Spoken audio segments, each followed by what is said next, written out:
Good evening and welcome to another Dentistry Whiskey Appreciation Group broadcast through Interdental TV.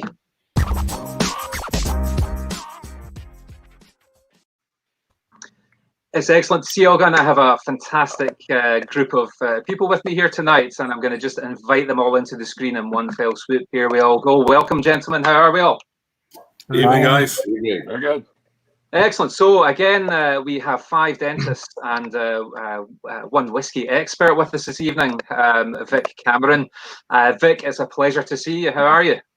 I'm doing really well, Mike. Yeah, having a good day, and I'm really looking forward to having some drams with you dentists. That'll be different, but it'll be fun. Indeed, it will be. Looking forward to it.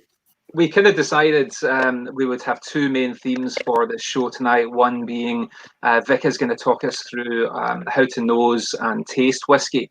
Obviously whiskey lovers can have a broad range of experience of whiskey, and I think it'd be great to hear from you if you're nosing and sampling. How do you do the process? Also, how do you get the vocabulary? How do you choose what it is you're picking out? What's the process essentially? I think when I first got involved in whiskey, that's one of the things that confused me a little bit as to what the vocabulary was. So I'd love to hear your experience. The guys will all drop in because I know they all have some experience in that as well. So it'd be great to hear from you first, Vic. If you want to just start us off with that would be great. Yeah, absolutely. So just launching how to nose and taste a whiskey, Mike. Is that? Let's go for it. Yes. Brilliant, excellent. Well, what I'm gonna show you tonight, guys, is the way I do it. So there are lots of different ways to do it, and there's no hard and fast rules. The good thing about whiskey appreciation, it's a very personal thing, but there are some sort of logical steps that you can do in order to appreciate a whiskey. So there's different ways for drinking whiskey. Of course, you might be doing it at home, or you might be doing it like I do sometimes, have to write tasting notes and write reports. So the way I like to do it, if I'm doing a nosing report or if it's the first time I've had a whiskey, is to pour it in advance. So I've had this one poured for about 15 minutes now. I like to give it a little bit of time to breathe. I like to use a Glencairn glass to get the fumes up to my nose, or maybe a glass like this from my last visit to the McLaughlin. So get a decent glass that's good for nosing, to get the aromas up to your nose. If I've got a new bottle, first thing I like to do is have a look at it, looking for information on the bottle. You can learn quite a lot sometimes by reading the bottle. I try not to look at the tasting notes if they're on the bottle or on the box. I'm just looking for the age, if it's there, or the strength of the whiskey, which is always there, and maybe an indication of what barrels are being used. So I like to have a look at that. So the one I'm going to nose tonight is a Speyside from my hometown. So I'm from Forres. So Ben Romack is in Forres, as is the world famous Forres Mechanics. Strips back up there. So I'm going to look at this single cask from Ben Romack. It's from a bourbon cask. And the first thing I'll do is have a look at the colour. So lift it up to the light or put some white paper behind it. It's not perfect tonight. It's starting to get dark or whatever. But just to have a look at the colour, that as well can give you an idea of the casks that it's been stored in. You know, sometimes if it's much darker, you would think, yeah, it's a European oak, it's a sherry cask. If it's lighter, same age, it's probably going to be a bourbon cask. So you can tell something from the colour. I don't do the legs or the tiers when I'm writing a report or trying a whiskey. I'll maybe do that if I'm doing a nosing and tasting and it's a bit of a show, because I'm really not sure that looking at the legs, looking at the tiers actually tells you anything about the whiskey. We can maybe talk about that later. Could you explain just the terminologies you're using there when you're saying legs and tiers? What do you mean by that? Absolutely. Sorry, Mike. So if you take a dram like this and you've got it in your glass and you swirl it around, you can see where the whiskey comes up to. There's a line there, and sometimes you can see the whiskey starting to fall down. It comes down as legs or comes down as tiers. And sometimes people can say, well, that can tell you something about the body or the viscosity of a whiskey. I'm not really sure that there's a lot of inconsistency in it. But this one, for instance, it's taken a long time for the legs, or if we want to be politically correct, tiers to develop. And they're quite thick and they take a long time to come down. That could indicate quite a viscous whiskey. It could indicate a nice big mouth feel, but it's not always the case. I think it's quite inconsistent. Much better. And the main way to assess a whiskey is through the nose, through the aromas. And a lot of what we taste or what we perceive as taste are actually aromas as well. So we want to nose it. And I always like to nose it neat, do it neat the first time. So you have to be a bit careful sometimes. That's why I look at the bottle or look at the sample. What's the strength? This is 57.9. So you need to be a little bit careful. Don't just dive straight in. It's almost 60% alcohol. So be a little careful. So just gently swirl it up to your nose.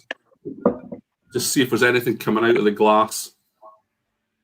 Now I can get a tiny little bit of smoke there, but not a lot of anything else. It's still in the glass. So after I've done that, I'll stick my rather large conch into the glass and take a nice sniff. You will get some nose prickle to start, but that's okay. You've got plenty of nerve endings there. So quite often I will advise people to shut their eyes when they're nosing.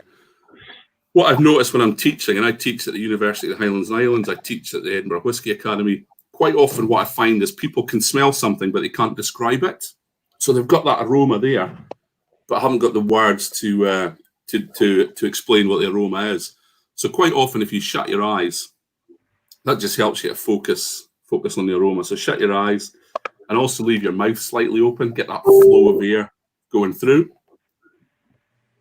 Have a nose, and then try and describe what you're perceiving. So this is what Gordon MacPhail class as a classic Speyside. They're the owners of Benromach, and they wanted to produce a classic Speyside which got a little bit of peat in it. So there's a little bit of peat smoke there. But once you get that, the sort of main aromas, your next objective is to try and get underneath that and see if there's any more subtle aromas there, and see if you can smell anything else. I can get quite a lot of, with peaty whiskies, I get a little bit of banana aroma, and I'm getting that here. But I'm also getting fruits, fresh fruits. So then you need to try and dive in a little bit more. So it's fresh fruit. So what kind of fresh fruit? Kind of appley. And there's also sweetness there. Now, Mike asked me about the vocabulary. That can be quite difficult because we're all trying to describe something, and we've all got our own opinions. But one of the best things you can do if you're wanting to describe a whiskey to someone else, especially if you're in the industry, you need to get a nosing wheel. And that gives you the main aromas that we perceive in whiskey and gives you descriptors for them. You can get them online anywhere. SWRI one is the one that a lot of the industry use, Scots Whisky Research Institute. So if you go online and get a nosing wheel, that can kind of guide you in the language. Because I get what you're saying there, Mike. It is quite difficult. I could describe something and use a different term for you that you use. But we're actually describing the same thing. So if we try and use a common vocabulary, I can make it a bit easier. So have a look at the nosing wheels online. And I would also ask you or suggest that you write them down. So I have a little card for most of the whiskies I try, if I remember. Just write down the nose, write down the taste, and also you'll notice on there it says no water. That's just the way I like to drink this Benromach. So then we'll have a taste, and as well as trying to get the flavours, we're trying to perceive the mouthfeel. What does it feel like in your mouth? Is it warm? Is it cold? Is it thick? Is it oily? Is it quite thin? And after you've tasted it as well, after you've swallowed it, what's the finish like? How long does it last? What sort of flavours are there once you've swallowed it? So, Slainte, we'll have a little taste here. Hold it in your mouth for a little bit. Oh, just to see a bang of peat smoke. And there's not a lot of peat in this. Excuse me, we get a bang of peat smoke, but that's gone quite quickly. There's not a huge mouthfeel. It's actually, quite surprisingly, it's quite thin for a Benroma. I think that's maybe because it's not a sherry cask one. But then once the smoke goes, what flavours are coming afterwards? So I'm getting a real sweetness here. I'm getting a real vanilla. I'm getting sort of sugary on the lips. It's a very, very sweet whiskey. And I write all that down. And then what I do next, what I like to do, if it's a new whiskey, I like to experiment with water. Now, you might get some people never put water in a malt whiskey and never put ice in a malt whiskey, never put Fanta in a malt whiskey. Guys, do whatever you want. It's your whiskey. Drink it the way you enjoy it. But I would suggest you experiment with water. So I've got a little dropper. I've not got one of the expensive glass ones. I just buy about 100 of these at a time, little plastic ones. I'm putting a wee drop. That's the technical term in Scotland. A wee drop. Put in a wee drop, give it a swirl. Now, sometimes when you add water, it can open up a whiskey a little bit. It can change the volatile compounds being given off. Adding water puts a little bit of temperature into the whiskey, same as swirling it in your hands. And it can sometimes release different range of volatile compounds. So then we give it another nose. Now, oh boy, that has really changed this whiskey. That's taken away the peaty nose, smoky nose, and much more fresh fruit there. And as well as apples, there's pears this time. So that's really changed it. Made it much softer. And then we give it another taste.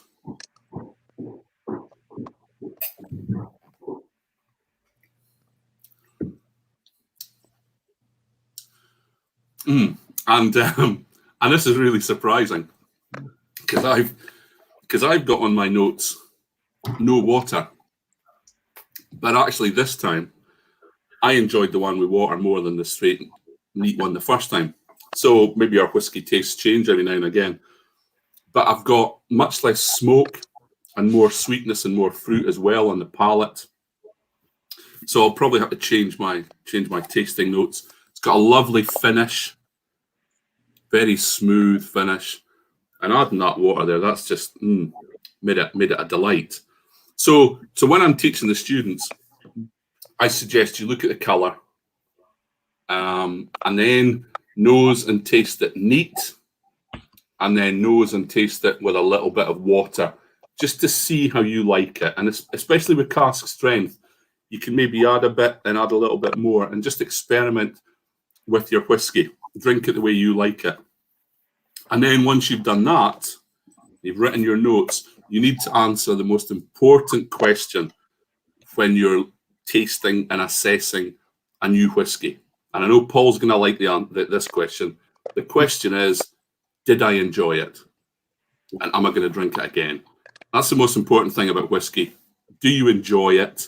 Did you like it? Take some notes. And if you have to alter your notes, I'm going to have to go away and alter my notes there, because I'm actually really enjoying that with water, Mike. So when you take your notes, then do you keep that with the bottle then, presumably, so that you can, if you wish, you can look at that? I keep them here. Yeah. And I like to just look through them, and there's ones that have been changed, and I've written them out again because I've changed my opinion of them. What I noticed was when I started drinking whiskey in my 30s, I really liked sherry casks. And then my palate changed. And for the last 10 years, it's been bourbon cask whiskies that I've really enjoyed. But just in the last 18 months, I've started to especially like Tamdhu, sherry casks from Tamdhu. And I like some of the standard Benromas, which are in sherry casks. So I think our palates change over the years, and what you like is going to change as well. But, there's no standard way to do this, guys. It's just experiment. It's have fun. Do it a little bit logically. But just go out and enjoy your whiskey and experiment, I think. Fantastic. Now you mentioned whiskey wheels. I know Charles McLean has got one in this book, so that's one that I'll have a look at from time to time. Yeah. I neglected in the introductions there, Vic. I apologise. I just jumped straight in and got you to start drinking whiskey. That's okay. I first met Vic along with Paul when we did the Edinburgh Whisky Academy course, the diploma in single malt whiskey, which was absolutely fantastic. Was that about 2 years ago, Mike? It will be about a year and a half, I think. All right. Okay. And that was absolutely wonderful. That was a great course. Now, historically, you've worked with Diageo. What was your role with Diageo? Well, a little bit of this and a little bit of that. I was very fortunate in Diageo that I did an awful lot of different things in the business. So I started in the laboratory and was lucky enough to get on a management training scheme, and then moved into operations management. So I managed distilleries and maltings for about 10 years. Dulhuan, Benrinnes, Aberfeldy, Blair Athol, Burghead and Roseisle. So I was around the country. And then I moved into the process support team with Diageo. And my role title was barley specialist. So there are such people as barley specialists. So I worked in barley and malt. And then I moved back into the laboratory and managed the laboratory for a few years. And then I finished my career with Diageo. I was the laboratory and cereals manager for the operations. And then 6 years ago, I had a midlife crisis and became a church minister.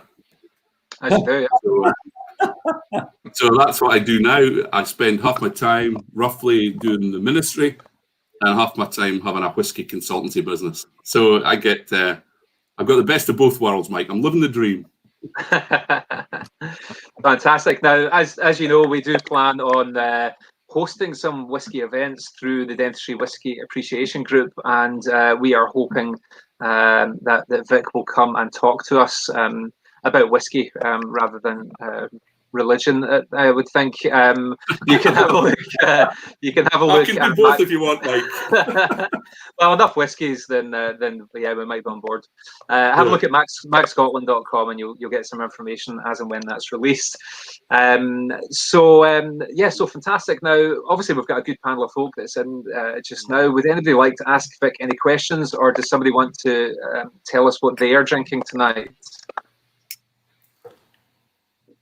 I should really ask one of you, because otherwise you'll all just sit politely.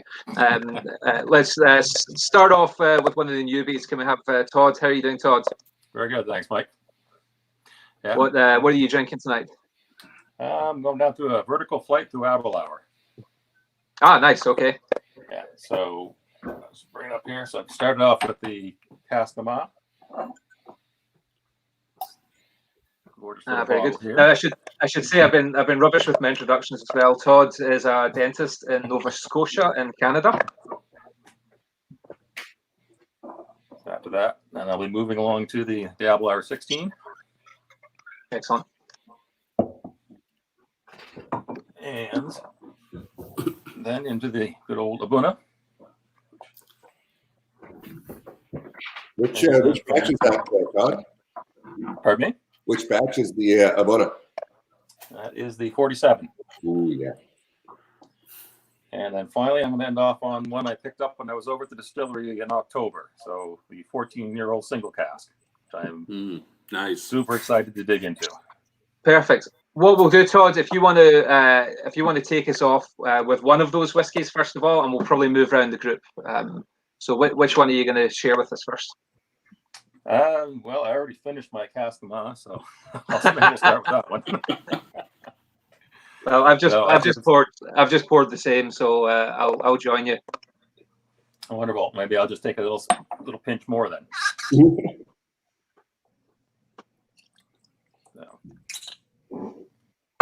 Now, correct pronunciation-wise, Vic, how would you pronounce the distillery? Is it Aberlour, Aberlour? How would you pronounce it? I'd say Aberlour. Aberlour. Aberlour. Used to drive through there every day to get to Dulhuan. So good. It's a beautiful part of the world. Rhymes with sour. When we were doing we did not a tour, but we spent some time in the gift shop area there, and they were pronouncing it Aberlour the entire time. So, But as long as it doesn't taste sour, we're good. yeah, precisely. I've never had an Aberlour that tasted sour. That's the slogan. It's funny. Now, initially, when I was drinking this earlier, as I said, it kind of tasted like a less heated version of the Abuna. But Yes. now I don't know if it's Vic because you were talking about bananas. Now I'm getting bananas on the nose when I smell this. So. See, that's the trouble sometimes. The sense of smell. I know. It's very suggestive. Yeah. And I was thinking, as I was halfway through my first dram, I was kind of saying, geez, I think this is a little bit of sherry. I don't even know if there's bourbon cask in this. I'm not sure. I'm going to have to go back and check on this.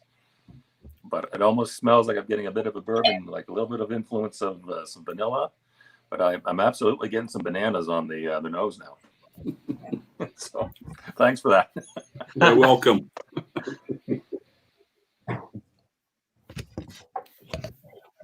But yeah, no, fantastic. Really. I've yet to have a bad Aberlour. Yeah.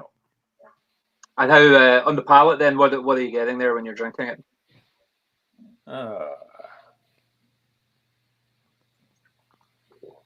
It's definitely quite fruity, kind of dried fruits, honey. Yeah, honey for sure. Just very faint on the dry fruits. Very, very slight leather taste, which is, I don't know if that's a common thing, but I get just a very, very hint of almost like a mouthfeel of just very faintly leather, but very, very good finish though. Palate, and the finish is not getting any fruit on the finish, as if it's kind of a short finish actually with this, I'm finding. Is that batch one that you've got for that one? So it's obviously fairly new in the market. It is, yeah, but yeah, batch one. Yeah, same here. It's certainly, I mean, I know there was a bit of discussion. Jeremy's talked about this before. Obviously, the Buna was suddenly hiked in price, and the Cascama came out after that, I think, to try and cater for the people that were a bit annoyed with the price hike of the Abuna. I have noticed, however, that Abuna has dropped a little bit on various places now. So it's down, you can get it for about 70 or 80 now. I remember with the Abuna when like Waitrose was selling £25 a bottle, and it's not that many years ago. And I just think with the Casamar, it's like they think we'll dilute it a bit more to 48%, and it's still very good. But I love the Abuna. I think it used to be the best price whiskey, but since they've hiked it up, it's kind of lost that accolade, at least with me. But I think it's a fabulous whiskey. But it's not aged, but it's a fabulous whiskey. What can you say? Yeah, I have to say the Abuna, and we'll get on to the Abuna shortly. The Abuna, I was saying to Vic a while ago, was probably the whiskey that brought me into whiskey. I'd received a number of bottles, cracked open the Abuna, and realised that I was a sherry cask guy, because it's the sherry bomb. It's full of sherry. It's allowed me to kind of move into other sherry whiskies. I like my Glendronachs now and Glenfarclas, and it's allowed me to explore new things. But the Abuna was I have to say, my first love. But that's where we differ slightly, Vic, because I know it's not one of your favourites. It's not my favourite whiskey. No, it wouldn't be. How can I be polite? It wouldn't be my first whiskey of choice. An Aberlour Abuna, but I'm drinking an Aberlour tonight as well, but it's out of a bourbon cask. But we all have our own palates and we all have our own likes. That's the great thing about whiskey. Yeah, perfect. Okie dokie. So, Jeremy, are you going to share something with us while we're on you? What are you going to drink? I'm actually going to open a bottle live. I hope this goes well. Don't drop it. It could be very embarrassing this if the thing doesn't open. It's like you should never try and open something like this on and it may be that I have to open it with a. I can guess it. It's coming. It's finally. Always the sign. That is the greatest, isn't it? That's great. This is a 12-year-old. It's all the whiskies I'm showing tonight are special edition cask strength. And if you really want to see, Vic alluded to it before about Antarctica do a lot of first fill sherry butts, and just look at the difference between these two whiskies. And the one I'm going to drink here, this 12-year-old, written by the Dram, which often with masters of malt and produce little, i.e. they give you lots of little grams, but this is obviously the full bottle. And you can see by that lovely colour, lighter golden compared to the deep red. But this deep red one, which I'll be discussing later, is obviously a first fill. And this is a refill. It doesn't say on the bottle, it gives no information, but by the colour alone, it fall through the floor if Vic wants to say anything about that. But I'm pretty convinced that this is a refill sherry book. It's 58.7, and I think, as I say, we'll pour out a drop or two. And I totally accept what Vic says, and it's something I don't do a lot, is let it breathe and like a wine, and maybe that's something I've learnt tonight, and maybe I could do. And I think one of the things Vic would say, you know, when you're drinking cask strength, you do get the alcohol. Yeah. And you really can, you know, really hit that. And what am I smelling?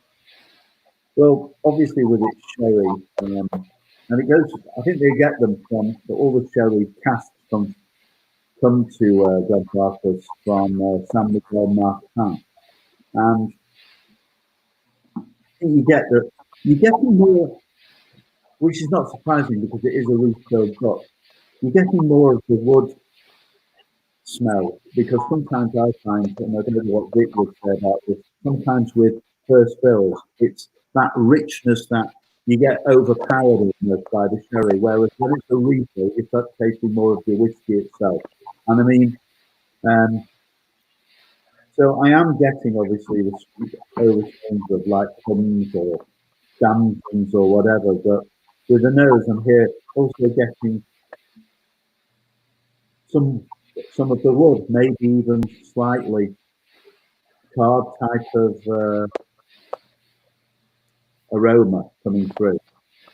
So let's the acid test, and again, learned tonight. I will add a little bit of water in a sec.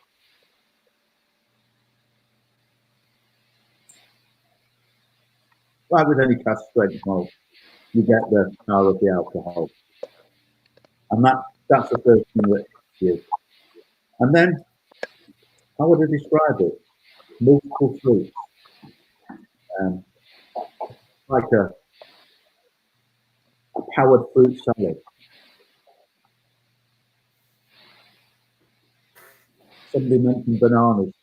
I'm tasting bananas. That shows you how the influence that other people get. Yeah. Never listen to an expert. It'll be bananas all night. But afterwards, after you leave it, rich chocolatey kind of, but again with that oakiness coming through, like tannins, I think is probably a good description. That, you know, you go into a sawmill and you can smell that tannin type of taste. So there's a good few places for chopping down the wood down in up in Speyside. In fact, Vic, I was going to ask you about Diageo and Royal Nagar, their special warehouse with all their special malts that they have there, very aged ones from all around Diageo, and that is a haven to enjoy. You know, you can Yeah, they did that because they used to hold a lot of courses up there called malt advocates, where they would take a lot of people in from the company and marketeers and people like that. So they've got all these casks from all over Diageo, and you can go into the warehouse and sample them and smell them and taste them, and yeah, it's fun. Yeah, and it gives you the chance to taste whiskies. I think yeah, they do that on the tours as well now. You can do a tour at Loch Nagar, I think, where you can taste the different ones. It's very reasonable, and there I had a 1976 Glenmore, a long defunct distillery, a 1986 Glenord. These bottles would be hundreds, if not in four figures. So that, I think. So let's add a little bit of water, just one more. I just do like that. And in true, I wonder if you can actually see in the edge with the. There we go. Thistle. Yeah. Yeah. Perfect. If I haven't got a pipette here, so I'm just. You don't have a pipette, but thistle do. Yeah, I think so.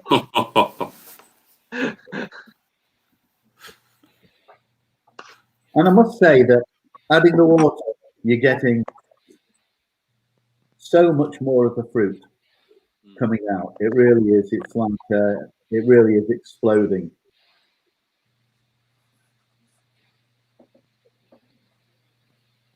Obviously, less of the alcohol, much smoother coming through. You don't get the sharpness of the alcohol. And the aftertaste, you kind of lose that power. You can still taste the oakiness coming through. I'd say even slightly charred or whatever. But it's a fine dram. Very nice. Yeah. I'm joining you at Glenfarclas. I'm having a little 25 as you're talking through that. Can I guess where you got that? Or were you giving it as a present? I was given it as a present, yes. Well, a good source of that from time to time is Costco. Oh, really? Let's get the 25-year-old in. It's a good, and it's usually a competitive price. Excellent. Yeah. I'm going to say hi to a couple of the other guys. There's a couple of guys that have been sitting patiently that haven't said hello yet. So I'm going to bring in, who shall I bring in first? It depends which button I find first. There's Paul McLaughlin. I can do this. Hi, Paul. How are you doing? Good. Have a great night tonight. Good. Have you had any drinks yet, or are you just sitting waiting patiently? Oh, that's something. I pulled out vertical tasting of Mortlocks tonight. I love the Beast of Dufftown. I really like Mortlock whiskey, so I thought I'd take those out and have a little run about them this evening. Excellent. Okay, are you happy to jump in now? Yeah, absolutely. I wet my whistle. I always wet my whistle something I know, and an older Mortlock, old and rare from a few years ago. That's what I started up with. Very, very tasty whiskey. No age statement on that, but that was, I feel, a bargain at about $80 Canadian when it was around. And then, of course, Mortlock moved into some brand newer bottle designs and age statements. So I poured myself a Mortlock 14, which I got out of an airport at my last trip before they shut us all down. So I hadn't had this one yet. Mortlock is one of the first of the 7 distilleries that opened up in Dufftown, and they opened up first in 1823. They have this really neat distillation process where they use they have 3 spirit stills and 3 wash stills, and they got 2 bigger of each. And what they do is they do a double distillation on some of their runs, triple distillation on some of their other runs, run the heads and tails back. And if you do the math, and I don't have a spreadsheet to show you, it comes out to a 2.81 distillation. So a lot of whiskeys double distillation, a lot of whiskeys triple distillation. Springbank has their 2.5 distillation, and the Beast of Dufftown has 2.81 distillation. And so people, when they taste Mortlock whiskey, they say it's quite meaty, and there's couple of reasons for that. The first is their distillation, how they do that. They get some of the more sulfury notes come through on their new make spirit. But they also use a worm cup instead of a shell and condenser. So when you cool down the spirit using a worm tub, you don't get as much contact with copper. So more sulfury notes come through your new make spirit, which will eventually wind up in your glass years down the road. So this is, I would suspect, a bourbon and sherry cask batting. It has a really nice medium amber color to it. It's actually quite zesty. The nose is. It's almost like a lemon zest. Spice in there, some cloves, some vanilla certainly on that, and it has a. It's not a really bitey. Most Mortlocks are bottled at 43.4%. I haven't figured out why. I'm sure there's a story behind it, unless it's just a marketing thing. Oh, the other thing about the marketing is when you talk about, you know, Mortlock being a meaty whiskey, their bottle, it feels like you're carrying around a cask in your hand. This thing is so heavy. You know, you get the impression that whatever's in this is going to be a heavy, substantial pour, and it really is. But it's a beautiful aroma. Oh yeah, very nice.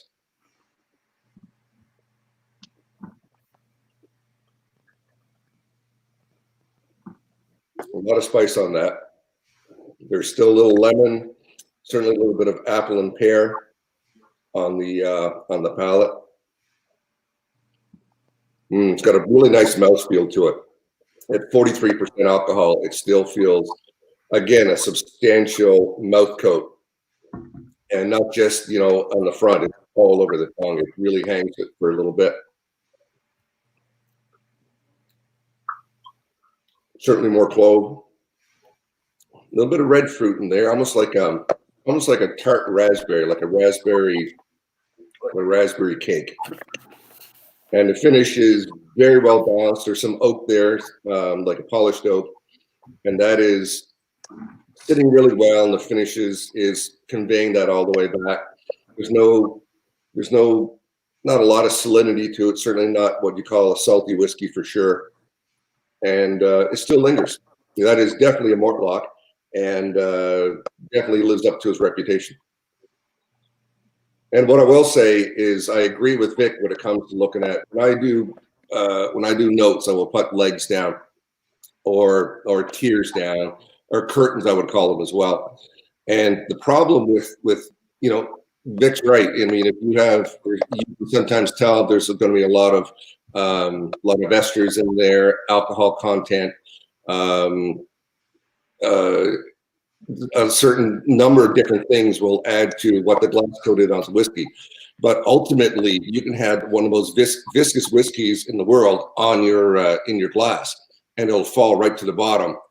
It depends on the quality of your glass as well, whether it's washed, whether it's got detergent in it still, whether it's been dishwashered. It's great to put it down, and if you can use a simple, clean glass or brand new glass every time. But I think of all the things, you know, outside of color and aromas and palate and finish, I think, you know, looking at the tiers on a whiskey is one of the more inaccurate things that you can write down and reproduce. Excellent. Thank you very much, Paul. Thank you. That sounds a nice one. It's a nice one. Fantastic. Now, Richard, how are you? You've sat patiently for 39 minutes and we've not said hello yet. It's great to see you. Richard is a dentist, and you work out of a number of different clinics, is that correct? Yeah, Bristol, London. I must say I'm a bit intimidated being here. Full disclaimer, a lot of the words I'm going to use today I learned today. So, well, listen, this is the point, and you know, whiskey is for everyone, and I guess I felt the same when I first got interested in whiskey.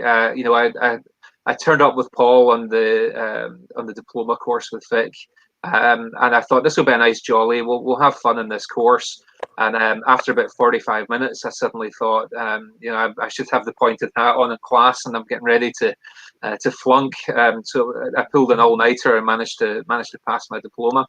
A typical. I think I did the same at dental school actually, but there we go.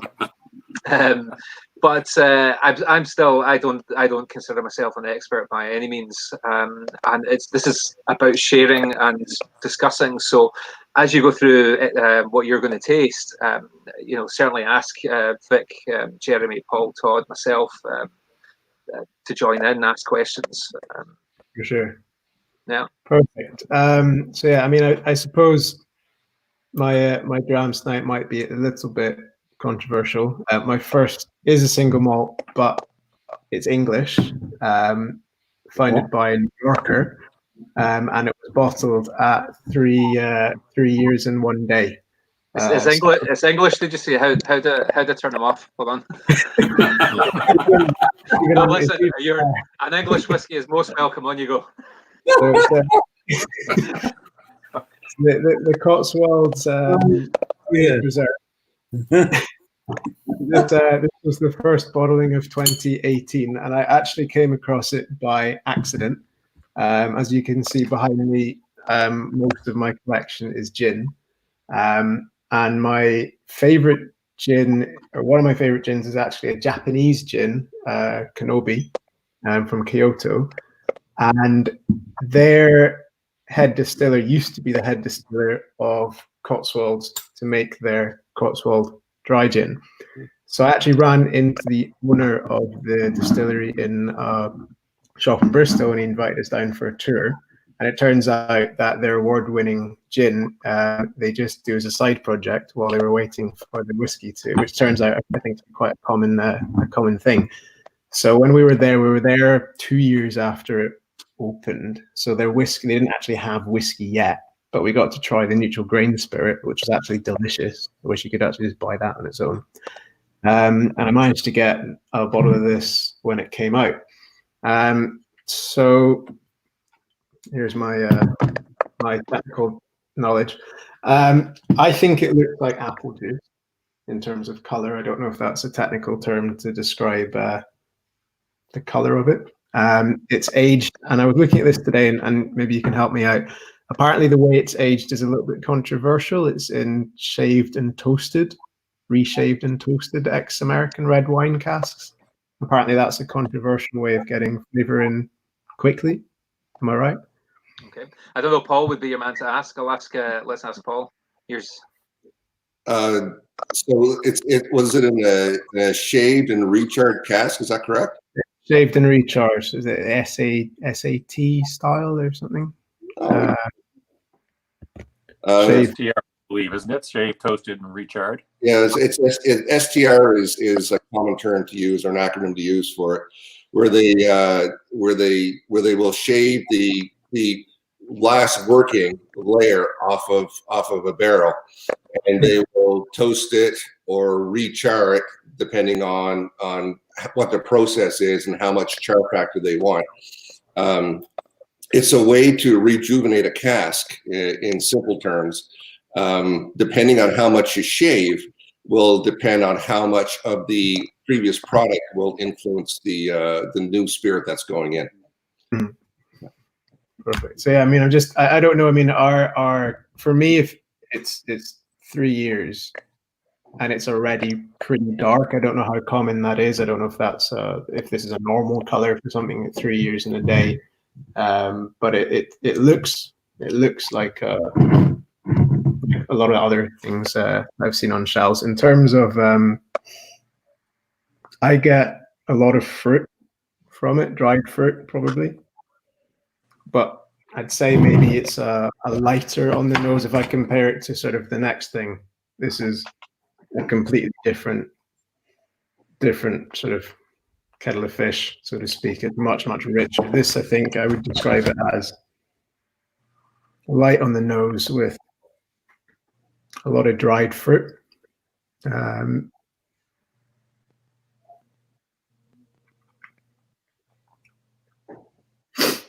Again, I personally think it has quite a lingering mouthfeel.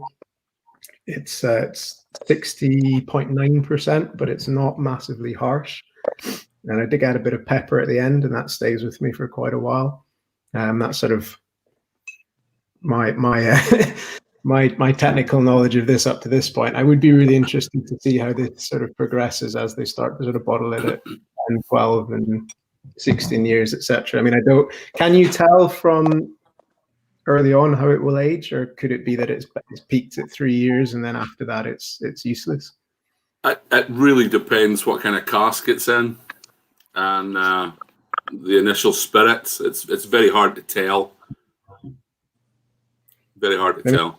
The initial, I mean, the grain spirit. I mean, I'd buy that. I'd drink that on its own. It was delicious. I didn't think any of that stuff going to the barrel would be palatable, but it was really, really nice. And I've realized, sort of doing the research, that everything today that I've got is non-chill filtered. The gins I like, and the whiskies that I like, and the bourbons that I like, all of them are non-chill filtered. I don't see the point in chill filtering. That's going to remove a lot of the. I mean, correct me if I'm wrong. You're not American. You're not American, so. It's mainly just done for aesthetic reasons. If you've got a cask strength whiskey, especially, and you add water to it, you can get a bit of a precipitation coming out, and your whiskey can go cloudy. Yeah. And people think the whiskey's gone off. Yeah. So if you chill filter it and take out those long chain fatty acids, they won't precipitate out at a later time. But for me, it can alter the mouthfeel of a whiskey. It can make it a little bit thinner. So it's done just for looks. Yeah. I think if we had a major education process and told people cloudy whiskey's okay, we wouldn't have to chill filter it. Yeah. Well, I mean, I drink a lot of the gin have neat as well. And I just feel that if the chill filtered ones they remove a lot of the flavor. I don't know if that's the technical term, but that's my 2 cents on that one. I have another one, but I can come back to that one after going around again. Indeed, I'd like to hear what Jeremy's got next. What else have you got for us, Jeremy? Right, this is interesting because we're going backwards for a start. A nice round bottle, and I'm actually going to drink this. I think glasses are everything, and I mentioned this previously. This is a Czech glass by Norland raw. I like a heavy glass. I'm going to drink the whiskey. Go on. Let's just do it. So that let's just do it. Okay. This is Jeremy's equivalent. Okay, here we go. I'm telling you now, straight away, it's going to be a refill bourbon cask. Okay, this is a 2004 13-year-old. It was from 2017. It was bottled, and it's at 59. So it's heavy, 59.4%. Glenfarclas is quite interesting. I'm going to ask a few questions. Besides being independent, 6th generation from the Grant family who have had it, and it says on the bottle 1836, but actually the distillery goes older than that, and there are paintings that show it from the late, what would be the 18th century, from the 1790s. So it's a distillery that goes back in time. And when they put the barrels of Glenfarclas, and they're all sherry, the majority, I'm sure they've done an odd one, but really they're from San Miguel Malsan, they actually put them in dunnage warehouse, quite low, earthen floors, slate roof.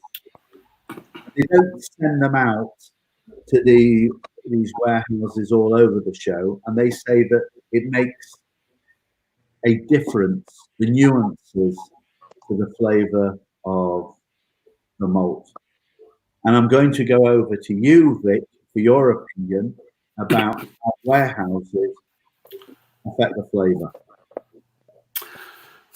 Okay, well, I'm probably gonna burst your bubble, Jeremy. I in my experience, and it's always been with Diageo, in my experience, where we warehouse has no effect on the character of a whiskey or the flavour of a whiskey. I don't think It matters where in Scotland you mature your whiskey. I know some people consider that in their marketing quite important. But for me, my experience, my understanding, if you mature anywhere in Scotland, it's going to be the same. It's going to be the same flavour. So I was trained as a mathematician and a chemist, so I'm very logical, evidence-based, and I haven't seen any evidence to show me that where a whiskey is matured will affect that final flavour. Now, I know that's completely different to what some other people would say, but again, I can only speak from my experience and what I know. So I would suggest it doesn't affect the flavour at all. Well, that's interesting coming back on that, because what I will say is that they say that with the angel share that goes off in some of these large tin pot warehouses that they put tin roof warehouses, that 5% can be lost in a year with the angel share. If you go on average, probably 2%. The Glenfarclas 0.05%. They say they lose less of the whiskey, and they say it's due to the microclimate because it's at Benrinny, and they say that they think, George Grant thinks, that it does make a difference. The only thing my experience, and I think I mentioned this last time, I went to Glendronach, and in the same warehouse, there were 2 barrels from 1993. One they sold as a distillery exclusive, the other one that they sell on the open market. And it was an eye opener for me, because 2 whiskies, same type of barrels, same day it was distilled, same day it was eventually bottled, and the difference between the two was so profound that even a non-aficionado whiskey could tell it the difference. But my own feeling, I listen to somebody like you, Vic, and I humbly bow my head and say, fine. But how can I judge it? Because I've only had the, personal experience of what, exactly what you're saying. It didn't the same warehouse, and it gave this hugely different flavour. So does it make a difference? I don't know. Glenfarclas seems to think so. I'm going to actually nose it, and immediately it's different. It's different to that 12-year-old. What I'm smelling here, they say that, the aromas.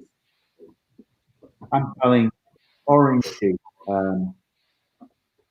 nutty, dare I say, woody, but not like an oakiness, more like the spruce I'm used to smelling when I am in Scotland every year. And yeah, very much a zest of orange. And I'm going to do what many of you are going to be shocked for. And I know I've talked to the guys who do this before. I'm a great lover. Whiskey's how you like to enjoy it. And I don't care that somebody's going to say to me, well, you're now, those aromas, now you've put an ice cube in it. The ice cube, and I like one, and it's got to be a nice large one. I love that noise.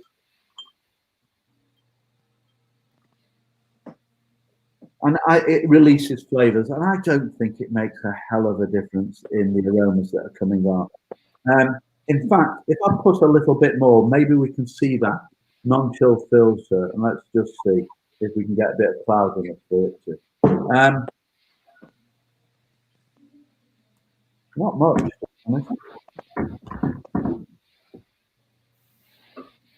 So now I've got ice in it. Does it alter the nose? Still citrus, perhaps more what's coming out. Yeah, maybe. And I would say that compared to the narrow nose of a can glass.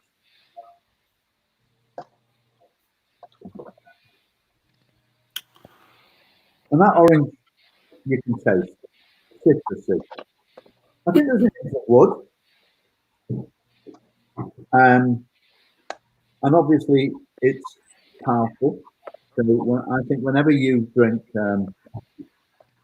a cask strength, you know, that power of the alcohol hits your palate. And I've got to be honest, as a dentist in COVID-19, it really does do the trick.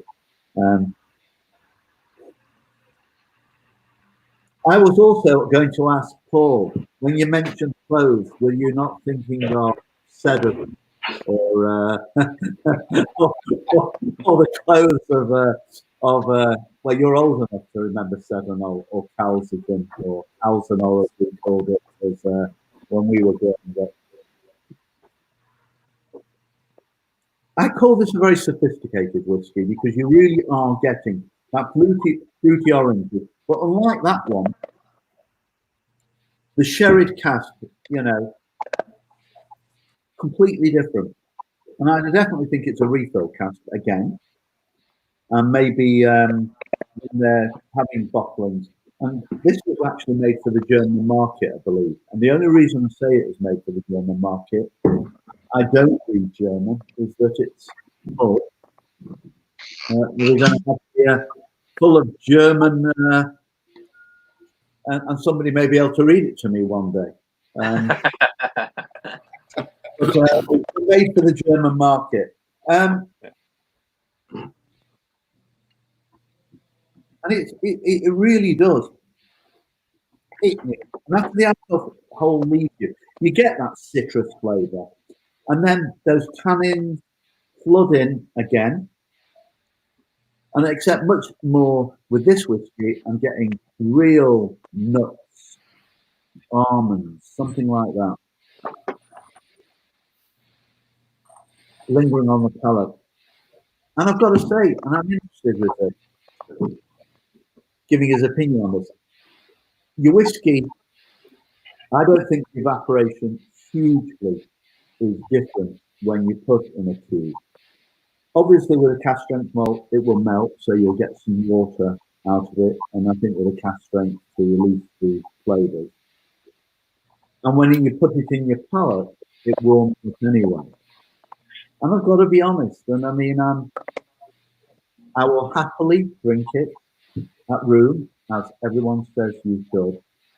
But I'm glad you began with whiskey is how you enjoy it. And that says a lot to me, because a lot of the people I've spoken to at the distilleries will say whiskey is how you enjoy it. And I've got to be honest, I love something cold and then warming up. And I know the Americans will drink it. And it's not, and I'm prepared to stick my head above the parapet and say, I just love it, you know, with a chunky glass, one cube, and that coldness and then warming up inside you. No, it's not what you taught at Whiskey School by Vic. Indeed. I was going to mention that actually. You're talking about temperature. Now, I wanted to do a little experiment tonight, and I did so with my Dalwhinnie Winters. Okay, so I had two bottles, one nearing its death, and the other one virgin. So I opened them both. I've enjoyed one room temperature, and I've just poured one out of the freezer. Really just to experiment and see how much of a difference does it coming out the freezer actually make. The first thing I noticed when I poured the one from the freezer is the viscosity of it. It pours a bit more like a liqueur. It's definitely thicker, it's definitely denser. It doesn't freeze, but it is definitely gloopier as it pours in the glass. The mouthfeel is also a little bit more liqueur-like in the mouth. And strangely, you know, obviously the discussions often are if you chill the whiskey, you lose a lot of the flavors. But I have to say, coming out of the freezer, the sweetness is definitely enhanced. It's a lot more syrupy. A lot of the sweet flavors are coming out. I have to say, and I'm being honest because I don't know how much of a gimmick it is. I enjoy it frozen out of the freezer more than it was room temperature. So I don't know. Well, I have a bottle of that, Mike, and I've had one dram out of it, and it's sat there for a long time. So I might put it in the freezer and see if that improves it. You should give it a go. It is it's a Diageo distillery, is that correct? It is. It's up on the A9 as you drive from Newton Moor to Perth. It's a beautiful distillery. It really is beautiful. I visited 6 months ago. One question you can answer, actually: is it a Speyside or is it a Highland or is it both? Well, there's a bit of a debate about that, so I'm not actually certain. I think on the bottle it says it's Highland, but a lot of literature I've read, it said it is officially in the Speyside region, but I don't know. It depends which literature you read. I think the last time I looked into it, I thought the furthest south was Spey Distillery near Kingusie. Yeah. I thought that was the furthest south Speyside, but I'm not certain. Interestingly, I tried to visit Spey as well, but it's by appointment only. So I got as far as the gate. I've got a really nice picture of the gate. It's a lovely distillery. They used to film in there for there was a BBC series that was filmed around there. I can't remember what it was called. The Monarch of the Glen. Remember the Monarch of the Glen? That was filmed around about that distillery. There you go. Now I'm going to do a quick sampling of the Boona, if that's okay. I know, Todd, you had it, but even though it'll annoy Vic, I'm gonna drink. Well, I'm gonna have my Aberlour bourbon cask. Let me do the Boona quickly, and then we'll get into your one there. So can I come in for 1 second? I just wanted to say, Vic, I am doffing my cap about the winter from Dalwhinnie. I think underwhelmed, unremarkable was, my taking on that whiskey. And it's interesting we talked about, and I'm interested to hear what you have to say about whiskies. Like this Speyside is a relatively recent innovation. They were Highland whiskies, and then they got Speyside. And for example, Glenfarclas and Cameron will say that we've been Glenlivet, they were called, from the Glenlivet estate. They were said they were Glenlivet, Speyside, Highland, and I think something like Glen Spey or something. They've changed their names. I mean, it really. I got it wrong on one of my posts when something near Elgin. I was talking about a whiskey, and someone said to me, actually, it's not. It's a Speyside. And I thought, you're right, it's not a Highland whiskey, but really, it really is just playing with semantics. And I would have I don't think the region's classification now is relatively useful. A Highland whiskey is going to be like this, a Speyside whiskey is going to be like this. I don't think it operates like that at all. There's such a difference across distilleries and across the regions. It's not good. And I think Dalwhinnie, I mean, it's often referred to, isn't it, as, or maybe I'm wrong here, and I'll be interested in Paul, what you say, like the ladies' whiskey. It's a very light whiskey, and that's anything we've got ladies watching us. But it's an introduction to whiskey. It's a very light whiskey, but it was actually often referred to as like the whiskey to the lady, because it's light, it's not so strong. And that's, I know that nowadays that would not be politically correct, but I would call it a light whiskey then. But it was originally, that was how it was referred to, an introduction for ladies. And I suppose it's an old enough distillery. I don't know what year it goes back to. Mike, you may be able to help me out there. But it's definitely light, and that's probably why I don't go a bundle on it, because I find it underwhelming. Well, I'll tell you that having it from the freezer, and I guess you could put any whiskey in the freezer if you took the notion, but the kind of gimmick that's attached to the Dalwhinnie winter, that's how it should be drunk. It's certainly a lot more refreshing. It felt very nice in the mouth, the coolness and the coldness. And if you like a chilled, cold feel to your whiskey, it's worth a go. Certainly, I mean, it's not a particularly complex whiskey. It's sweet and, as you say, easy to drink. So on a hot summer's afternoon, if you want to get the whiskey out a little earlier than you would normally, then pull it out the freezer and the kids can have an ice cream. I'll have a frozen Dalwhinnie Winter. and not feel guilty about it either. So I'm going to quickly sample my Abuna. As I say, I'm very familiar with it because I've drunk many casks of this. I'm trying to find my bottle now. This is batch number 62, the one that I've got just now. It's been just happens to be the one that obviously I have just now. I started off having to water it down because it's obviously cask strength, so I would always add water to it. I have to say I rarely do now. I've obviously acclimatized my palate to it so that I don't need it. But my joke always was it was a great whiskey to have in your hip flask. So you're going to an event, an awards ceremony, a wedding, fill your hip flask with a cask strength whiskey because it's like having diluting juice. Yeah, you're carrying more whiskey. If you're going to add a drop of water, you've got more drink for the evening. I know it's very Scottish of me. I can't help it. That was the theory. So I've got a nice story. A few years ago, I was in Germany for a wedding, and I turned up at the wedding fully decked out in the kilt. And of course had to endure the jibes and the fun making of the fact I was wearing a kilt. I sat at the table. I couldn't understand a word of the speeches or what anyone said. It was all in German. So I ordered a beer, and the beer arrived, and I got this tiny little glass. It was like a half pint for my beer, and I'm sitting drinking it. And one of the elderly German people started laughing. And somebody interpreted and said, he's laughing because you're drinking a children's beer. I don't know. I just ordered a beer. Children's. So he had the big tankard of about this size, and he's drinking it this huge thing.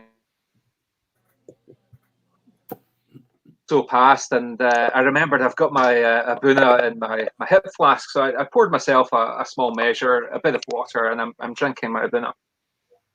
And the old boy said something in German. It was translated. He said, "So what are you drinking?"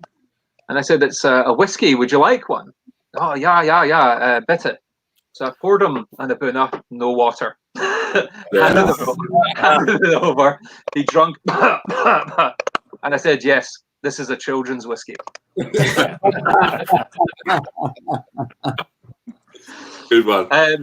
It is a beautiful whiskey. It is the sherry bomb.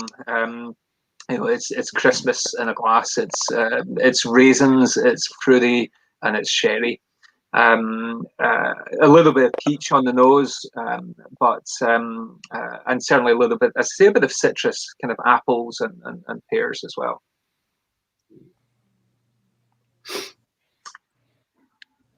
On the palate. It's just the sherry that just comes through. It's the first thing is just this punch of sherry, kind of raisins. I say Christmas cake. There's a bit of orange coming through as well, but it's a kind of sweet chocolatey orange, I guess. Out of your chocolate box selection, if you pick out one of the chocolate oranges, there's a little bit of that kind of chocolate orange coming through as well. Fairly long in the finish, slightly spicy as it tails off. But I think it's a beautiful whiskey. I enjoy it. As I say, I love my sherry. I love a cask strength, so it ticks a lot of boxes for me. I still can't say it properly, but there we go. The cool thing about whiskey or spirits is that burny feeling that you get that goes away with time. And what happens is anything really over 35% alcohol, people will kind of get a burn when they're drinking for the first time. What it does, there's a receptor in the mouth that you click that receptor, and actually the alcohol's not burning you. The alcohol's telling the receptor to register heat at a lower temperature, so you're actually feeling your own body's temperature burning you. But just like that receptor can be acclimated to hot, spicy stuff, the more you drink alcohol and you increase the alcohol content, the more you can actually dull that receptor down. So if you give somebody a 40% whiskey for the first time to get the burn, and they have an ounce or so every night for 3 weeks, they'll actually surpass the wall, and you won't get the burn anymore. And you can train yourself that TRPV1 receptor to actually feel less at the higher you go. So if you drink, a bun on a regular basis, you don't get the burn anymore because you suppress the receptor. I've got a fun story to add to Paul's comment there. Obviously, with all the COVID stuff that's going on, our offices are shut down and we're not able to do any dentistry. But where we kind of doing some fix-up work at our office, so I kind of kept on 2 of my staff members with the intention of kind of doing cleanup and kind of restorative work around the office. So, anyways, it's a fun thing. I thought, what else? I'll do a whiskey lunch hour. So I started bringing in whiskeys. Of course, neither one of them liked whiskey at the time. So I said, we'll just kind of walk our way through. We'll start with some mild ones, some more gentle spirits, and first a little bit, you always pour a little bit, and then even at 40 ABV, they're like, this is really strong. But now we're about 6 weeks in, and I'm bringing out the cask strength stuff, and they're taking it like champs. It's awesome. So it's been fun. To talk teeth just for a moment, Todd, how's it looking in Canada? Have you had any guidance as to when you guys might get back to work? It's starting to look maybe a bit more optimistic. There's been several of the neighboring provinces that are still, they're starting an opening program. Right next door to us, New Brunswick, for instance, is looking at open, I think, next week or in a week's time. There's been nothing from our regulatory body as to what type of restrictions, criterion, and whatnot that we're going to, how we're going to open or anything of that nature. So right now, we know nothing. And we're just kind of waiting for regulatory bodies to kind of make some decisions and let us know from there. So that's unfortunately pretty much it. So we're still in limbo doing a lot of this. Yeah. No, same. We're kind of lucky because other people are kind of paving the way to either make the right decisions or the wrong decisions. So as we're on the tail end of the pandemic, we can have other provinces and other countries kind of feel out what's the right and wrong way to approach re-entering dentistry and at what level. We're a little later we're going to be later getting to work, but we'll I'd like to think that we're going to do it a little more safely. Yeah. How has Nova Scotia been affected? Is there quite a lot of people that are catching it there, or? We made off better than some provinces, like Quebec, for instance, was absolutely hammered. Ontario and in BC, but they're the more kind of international entry points from different countries. So I think higher density population, so it was kind of logical that they would have got hit first. And as far as Nova Scotia is concerned, like roughly half of our cases have been in one particular nursing home or aged care facility.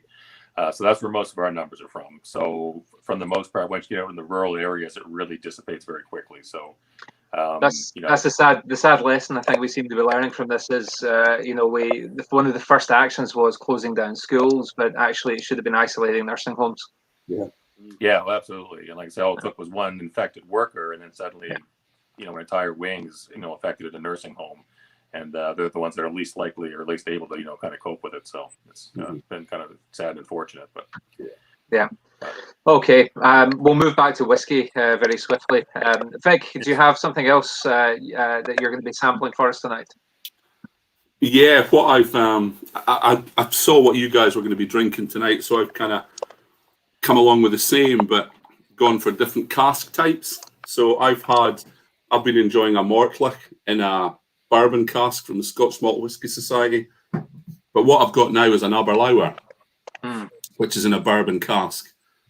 And it's a 9-year-old. It's called Tropical Mango Vanilla Cupcake, if you can see it. Which is, I just love the names. And it was interesting, Mike, while you were talking about your Abuna there. You mentioned orange, you mentioned chocolate. Yeah. And that's two of the things I can get off my Aberlour here, but masses and masses of fresh fruit and tropical fruit, like they say on there, mango, but there's passion fruit and pineapple. So that to me just shows the huge influence and huge importance of the cask. So you've got an Aberlour Abuna there, which I just really do not like. But I've got an Aberlour out of a bourbon cask, which I think is a stunning whiskey. So it's interesting, you've got the same new make spirit, you've got two completely different whiskies at the end of the day, depending on the cask that you put it in. So I'm really enjoying this cask strength one. It's God, I'm having trouble reading the label now. It's 59.6. I put some water in, and it is so sweet on the nose, and just masses and masses of fruit. So lots of the fruit from the new make spirit coming through, which are maybe being masked a bit by your sherry cask, but this is letting it all through. Absolutely no sulfur, no meatingness there, and just sweetness. It's like ice cream and candy floss, and the taste is just oodles of tropical fruit and sweetness, and miles and miles away from an Abuna, a completely different whiskey. But as I say, that's the beautiful thing about whiskey. You like the sherry casks. I prefer the bourbon casks. So that's what I'm enjoying just now. An Aberlour. I really value the Scotch Malt Whisky Society. I think that's great value drams. Again, cask strength. And you don't have to buy the really expensive ones. Just go for the £50 ones. There's some wonderful whiskies. So enjoying that, and I'm enjoying my Mortlach as well. So it's funny what you're saying there about suggestibility with regards to your taste and your smell sensations, because I was nosing and drinking my Abuna as you described that one, and I started picking out the things that you were saying, and then at the end you said, and it's miles apart, and I thought, oh. No, but what you do get is if you've got a nice new make spirit, and it's a good strong new make spirit, you will get some of those flavors coming through at the end of the day. You'll obviously get the influence from the cask, but you should get, if you've matured it for the right amount of time, you've still got the taste from the new make spirit there, from the fermentation and from the distillation. So we could both taste the orangey and the chocolate, and it's going to be there from the fermentation. Yeah, absolutely. Yeah. Richard, I know you said that you are fond of American. Did you have a bourbon that you had there? Is that right? Yeah, that was going to be my next controversial choice. It's not even, it's whiskey but spelt wrong. I've got but it's a big boy. It's the George T. Stag. Where we're going here. This is the 2017 release. It's actually one of the weaker proofs at 129.2, so 64.6. It's their second lowest, I think, record. I think they normally sit somewhere up in the 70, 71. They release about 20 to 40,000 bottles a year. It's not no age statement, but it's always over 15 years and 3 months. It took me 5 years to get a bottle, but I do drink it. I'm not one who keeps whiskies for show. I like to drink them. It looks, I mean, in terms of look, compared to the Cotswold, I'd say it's more like a cold brew coffee, a bit darker, and just sort of on the nose. I mean, I normally let it sit. It's been sitting now for an hour and a bit. I normally let it sit for 10 minutes. It's that time is taking away a bit of the burn, and it's just loads of. It's just, if this one I would say was a light one, this is just super deep and rich, and I get a lot of caramel and I'd say cherry maybe from it. But when you drink it, it's just a really intense sort of. I get leather, I'd maybe have to say. I sort of feel like I should be sitting in a big sort of leather-bound library drinking this with a big smoking jacket. It's I mean, it's not an everyday whiskey. It's my special occasion one. Say on terms of finish, it's got a nice mouthfeel, quite thick, and some like warm spice at the end. I think like the Cotswold one I got a bit more pepper from it. This is a bit more of like a warm, I don't know if it's the right description, a warm spice. It lasts for a good amount of time. But yeah, I'd say an everyday drinker. I could drink the Cotswold every day. This is I feel this needs its own occasion. So maybe when lockdown is released, I'll have another one. Yeah, I tend, in terms of bourbons, if I was going to drink a bourbon every day, it'd be the Blanton, same distillery, single barrel. That would be my everyday bourbon. That's good bourbon. Good bourbon. But as I say, I'm still new to the whole sort of whiskey bourbon. But I mean, they'd be my. If I could only have three, I'd say if I could only have four. Can I have four? I was just saying before we went live, the Lagavulin was the first whiskey that I ever had or bought, and I know it's a bit of a weird way into whiskey, but I love a good peated. The more the better for me, really. I'm a big fan of the Octomore and the Port Charlotte.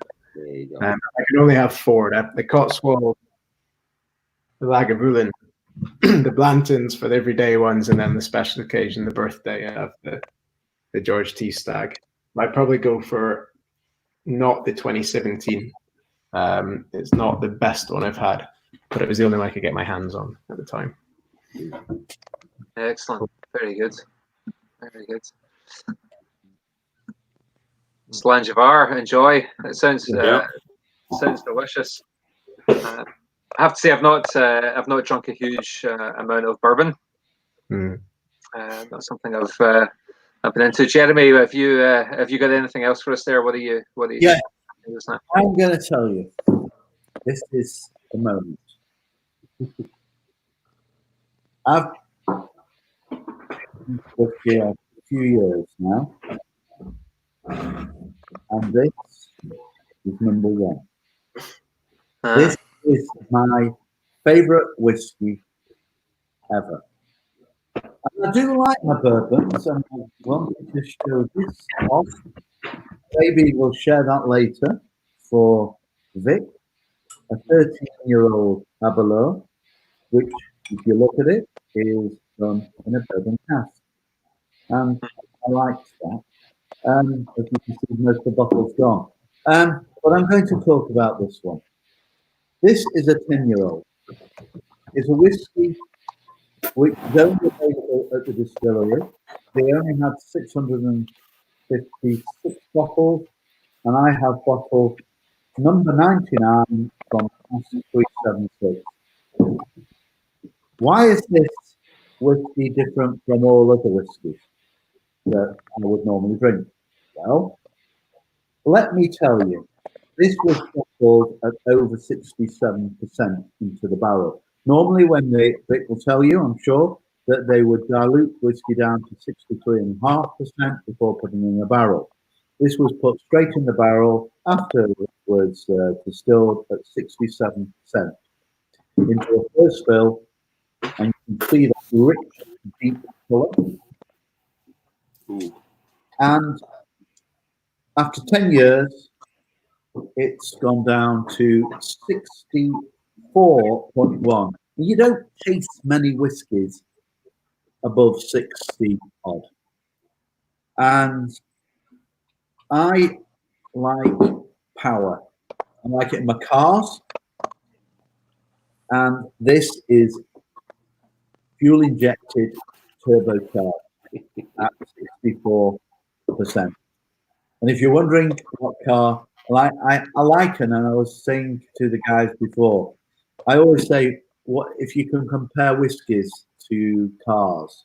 I would liken Dalmore, who think they're the bee's knees of whiskies and everything else, to a Rolls. They really are ostentatious. You go there, it's all glass chandeliers, large you know, a magnificent table. They take good care of you. It's phenomenal.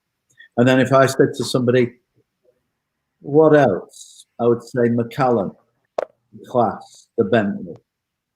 Well, when it comes to Glenfarclas, it may be neither of those. I would call them the Jaguar. And it just so happens that's the car I drive. And I do like my fast cars, and I've had a run of about 7 Jaguars, and I have an F-Type R. And this is the F-Type R from the whiskey world. So how would I describe it?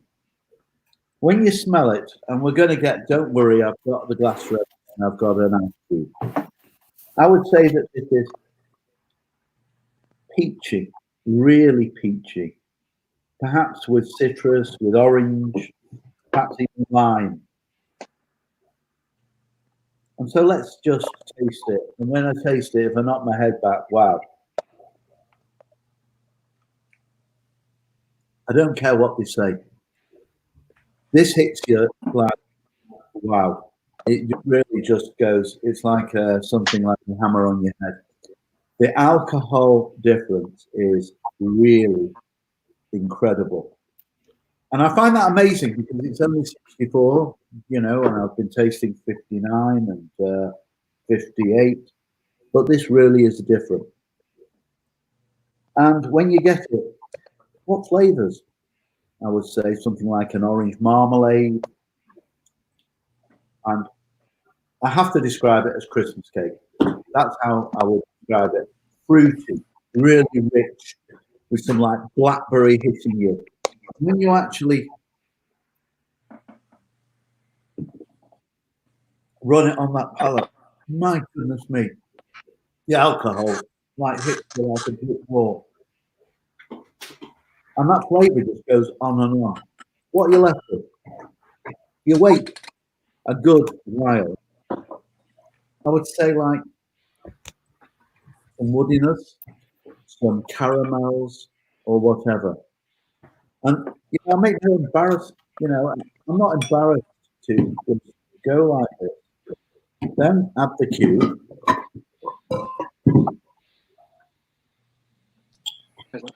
Let's just hear it.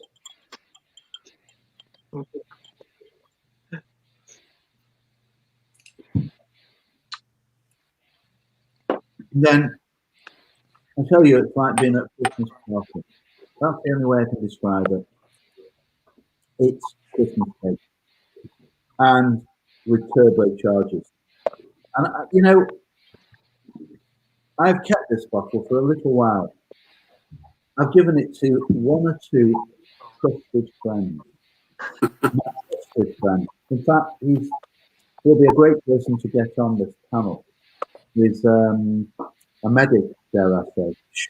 And I've done many whiskey tours with this guy. One of a world authority in his field of cardiovascular medicine. And I gave him a dram. And yes, he liked it. And you have to be a very simple person. And I know I take my whiskey seriously, but this is one I am savouring every drop. And you know what? It may be one I have to go on the internet to buy a bottle and be prepared to pay a hefty price to get another bottle. It is truly sensational. And I really say that, having tasted literally hundreds of whiskies, to say my favourite ever. There you go. You know, what can I say? Maybe it's the alcohol at 64, and I don't taste many at that kind of percentage. And I know Richard just mentioned, you know, his whiskies with an E.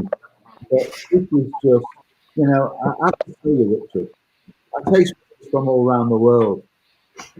And the only whiskies I will drop my hat and respect to the Americans.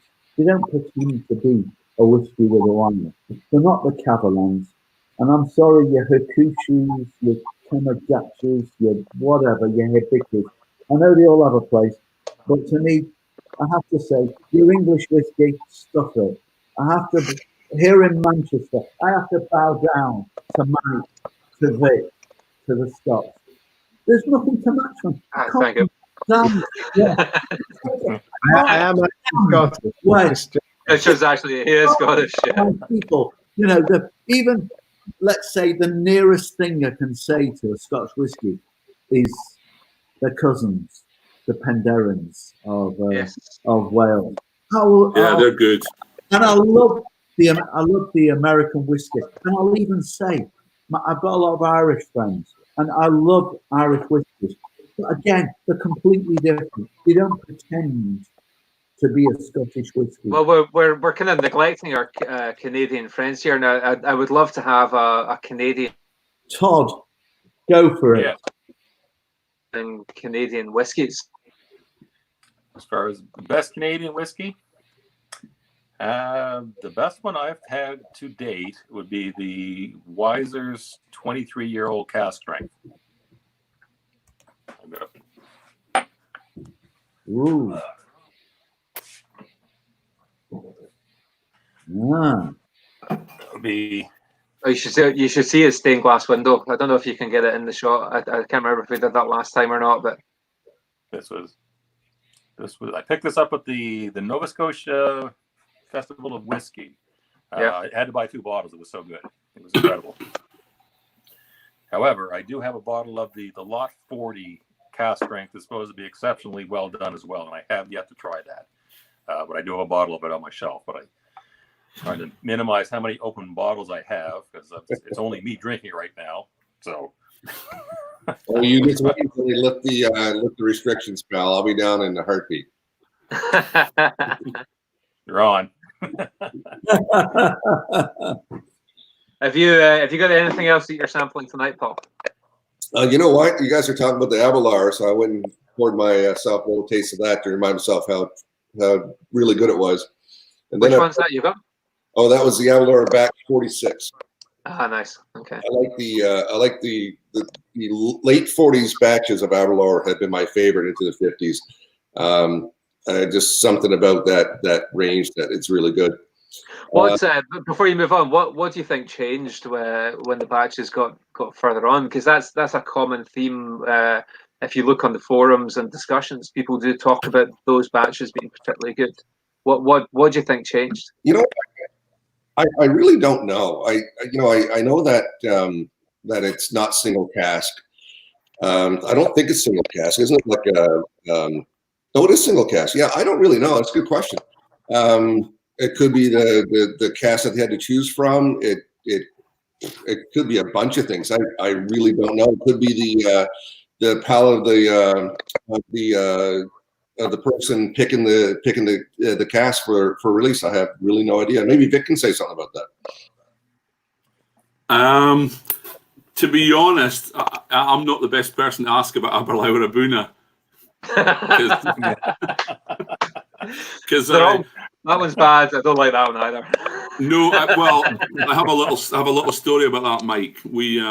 I was on a quiz team one night at a whiskey quiz, and they gave us a blind tasting, and we had to name the whiskey, where it was from, how strong it was, and we got full marks on that whiskey because it was an Aberlour Abuna, and I nosed it and tasted it, and it's bad to say, I said, "Oh, that is so bad. It's Aberlour Abuna."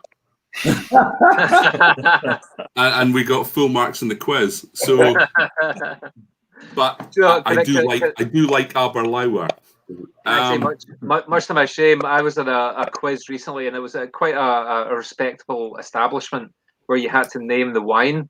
And maybe this is just a Scottish or a UK thing, but I knew it straight away because it was Buckfast tonic wine, and I got it in one, much to my shame.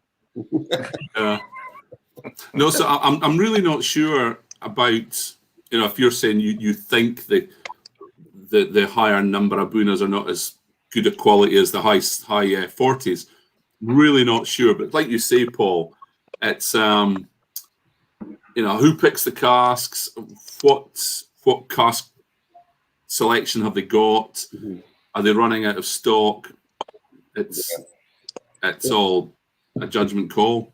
Yeah, I would. If it was were there single cask, then there could be a bunch of things. I know that that when they're blending from year to year. They try to approximate 1 year to the next. So I know that I've tasted blended whiskeys from year to year, and from this year to the next year, not a lot of flavor exchange. But from year 1 to year 5, there is something a little more noticeable.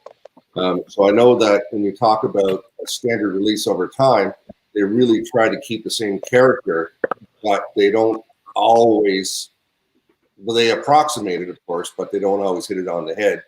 Whether it's a change in the taste or what they're using as their gold standard, or what's in the warehouse that's available to them. But I did have a question for Vic, because he is a barley master to speak. When Jeremy was talking about cloves and eugenol, the two major sources of that flavor in whiskey is either from cask, which is European oak, but also from rye. If you use rye in your mash, rye as your grain, you can actually get a lot of eugenol or clove influence as well. Vic, is there a lot of rye being used, or are people starting to play with rye a little bit in Scottish whiskey? Yeah, as far as I'm aware, there are a few people having a look at it. I believe there is a couple of products out. Arbicki have just released one, I think. The first rye whiskey in Scotland for a number of years. I think Inchdairney will be releasing one relatively soon. They've been doing experiments with rye. So Arbicki, Inchdairney, and there may be a few others as well that I'm not aware of. I've got a nice wee story actually, because Inchdairney is near Glenrothes, is that right? Yeah. And the whiskey they're going to call is they're going to name it Rye Law, because of the law that means you can use rye in whiskey. But Rye Law also happens to be the name of a farm that is just a few miles north of the distillery. And it was in Rye Law Farm where a certain Dr. James Braid was born, and James Braid was the chap that discovered hypnosis. So there you go. There you go. Rye Law Farm. Right. Excellent. Right, swiftly back to Paul. You were about to drink some whiskey. What we distracted you? What were you going to drink? Oh no, I'm still drinking it. Mortlock 25 from Gordon MacPhail. This is I love Gordon MacPhail's. And this is really cool, because the Mortlock 15 from Gordon MacPhail, this was $72 Canadian when it was around, and it was such a great bang for your buck. And it went overlooked because people didn't see, like, they kind of stayed away from Gordon MacPhail or independent bottlers. It since came out again, and I think it's over $100 a bottle now. Still pretty good. But the difference in heft between the 15 and the 25, this feels like a heavier whiskey. It's absolutely a heavier, heftier bottle. It feels more like a Mortlock bottle. So it conveys that flavor of, or that idea that it's going to be a meaty, substantial whiskey. And I picked this up a little while ago. I can't remember why. We opened it up for my 50th birthday. And once again, it's got those flavors and aromas typical of a Mortlock, but you certainly have a more oak coming from it, and I would say it's a special mouthfeel as well. It's richer and it lingers a little bit longer. It's I don't subscribe to the fact that older whiskeys are always better, but this Mortlock 25 is one of those where I say, you know what, that age statement really conveys, I guess, what the price point is, and what an old whiskey should really taste like, or an older whiskey should really taste like. Yeah. Your Mortlock is a really meaty, bold, new make spirit, so it can take time in a cask. Yeah, it can take a long time. But I'm going to have to ask you, Paul. You need to say Mortlock. Mortlock. Mortlock. Mortlock. Close. Yeah. Close. You're not getting a pass. I never. You know what? Mortlock, I'm from Newfoundland. We never learned to speak English, so we're good. Yeah. I think there's more Gaelic speakers in Nova Scotia though than there is in Scotland. Is that not true? There is, and I think we have a Gaelic college as well. Yeah. Yeah. Cape Breton. Yeah. Yeah. There you go. Well, speaking of good value whiskies, I was saying to the guys earlier on that I've also one of my daily drinkers. If I just want a quick, easy dram, is let me turn the bottle the right way around. The Tamnavulin. Now, this I have to say, there's nothing spectacular about this. It's not complex. It's non-age statement. The distillery is owned, I believe, by Wyatt Mackay, and most of the Tamnavulin whiskey goes into blended whiskey. But since about 2007, these guys have been putting out some single malt. There's actually a few in the range. I recently bought a wine cask finish version of this, and they also have a sherry cask finish that I've not tried yet. This one's double cask, so it is matured in American oak, and then it has the sherry cask finish. That's what does it for me. It's a Speyside with a sherry cask finish.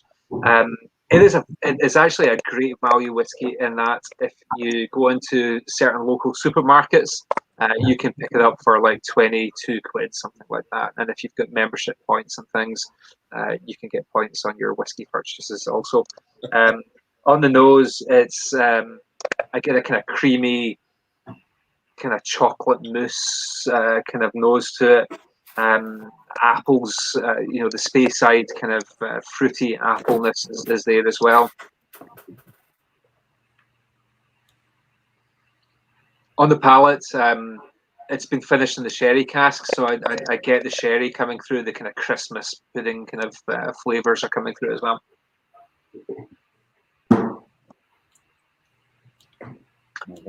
And almost a kind of plummy, a plummy kind of taste as well.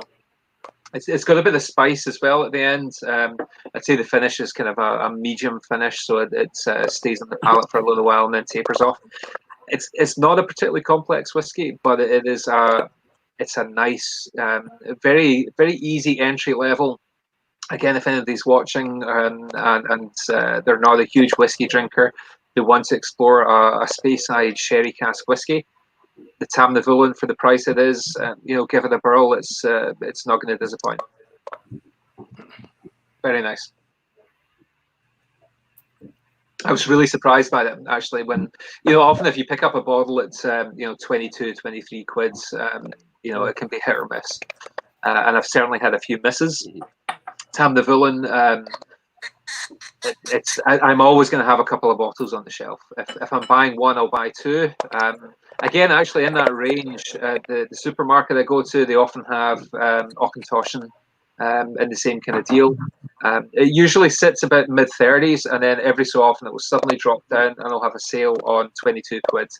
Pick up a couple of bottles. It's a nice dram. It's a nice dram. Yeah, look out. There's quite a few supermarkets that do that. Look out for the offers, and you can get some crackers. I mean, Cardew Gold Reserve comes down to £25 sometimes. Glen Murray's always at a good price. Glenmorangie, Glenlivet can be reduced, and they're all great whiskies. These whiskies that are well known are something that's quite overlooked. And if you're looking to start into drinking, you can't go wrong with a Glenmorangie Original. A beautiful whiskey, but overlooked. Yeah, I think that's sometimes what intimidates people. They believe that you have to spend a lot of money on a good whiskey. It's not necessarily true. Certainly, the more if you buy something that is an aged whiskey, there's a nice unique story behind it. It's rare. It's the experience, it's the emotions about drinking that whiskey really adds to the value of it. But if you're looking for a daily drinker, there's plenty of really nice whiskies out there. Yeah.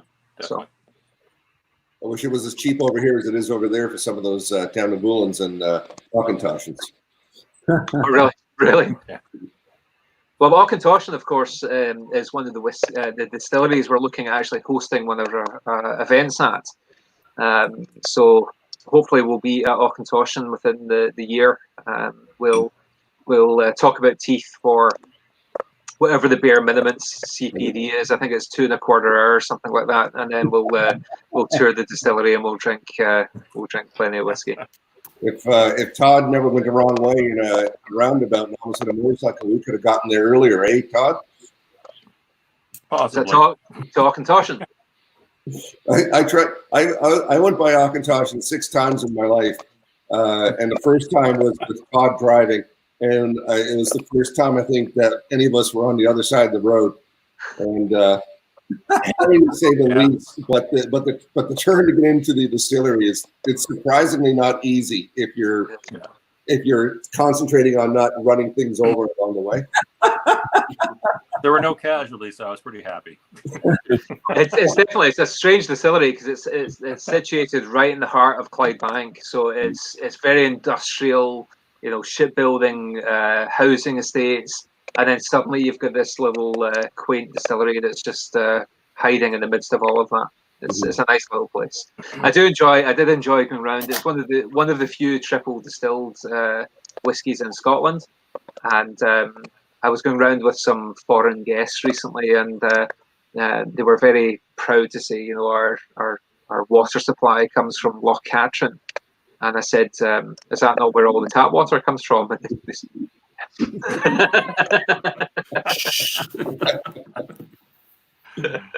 Oh my! It's very good tap water, though. Oh. Okay, now is anyone else still to open something new? Yes, What do we have? I'm open. I bought 2 bottles, and I bought a bottle of that 14-year-old that Todd has, and I haven't got a lot of that left. Nor have I got a lot left of the 13-year-old. And this is for good. You got it too. You bought a bottle each, so did I. And both of those, I was just about to comment how awesome it is. Both were drunk at my son's wedding this year. I don't think there are many weddings like it, but all were distillery owned, and I bought probably about 15, 20 distillery owned whiskies for the guests, and I managed to keep a little. So, you know what? I've got it. And this is in honor of you, Vic, for really enlightening us. And this is a 13-year-old, not as 59 as you were, it's a 57.9. And I haven't added ice. So I'm going to tell you what I think. Well, you're getting, oh, for God's sake, what have you done to me? Bananas.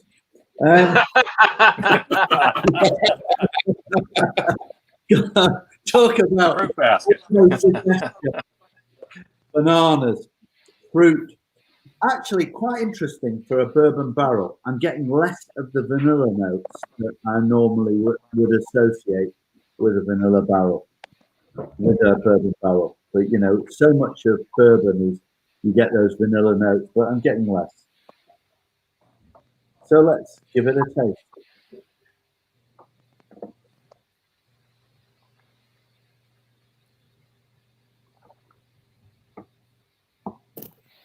That oak, can't say it. Oakiness, really, absolutely oak, pure. Have you got the same one, Todd? Yeah. I think so. I've got the 14-year single cask edition. It doesn't say Have you got specifically which a cask. bourbon? Okay, no, I don't know if mine's a bourbon cask. I want to say mine's an Oloroso sherry cask. No, the one I've got here is I've got the 14-year-old that you've got. This is a 13-year-old bourbon. Can you get it for £20 in the supermarket? Okay, different one than what you have there now, Jeremy. Then.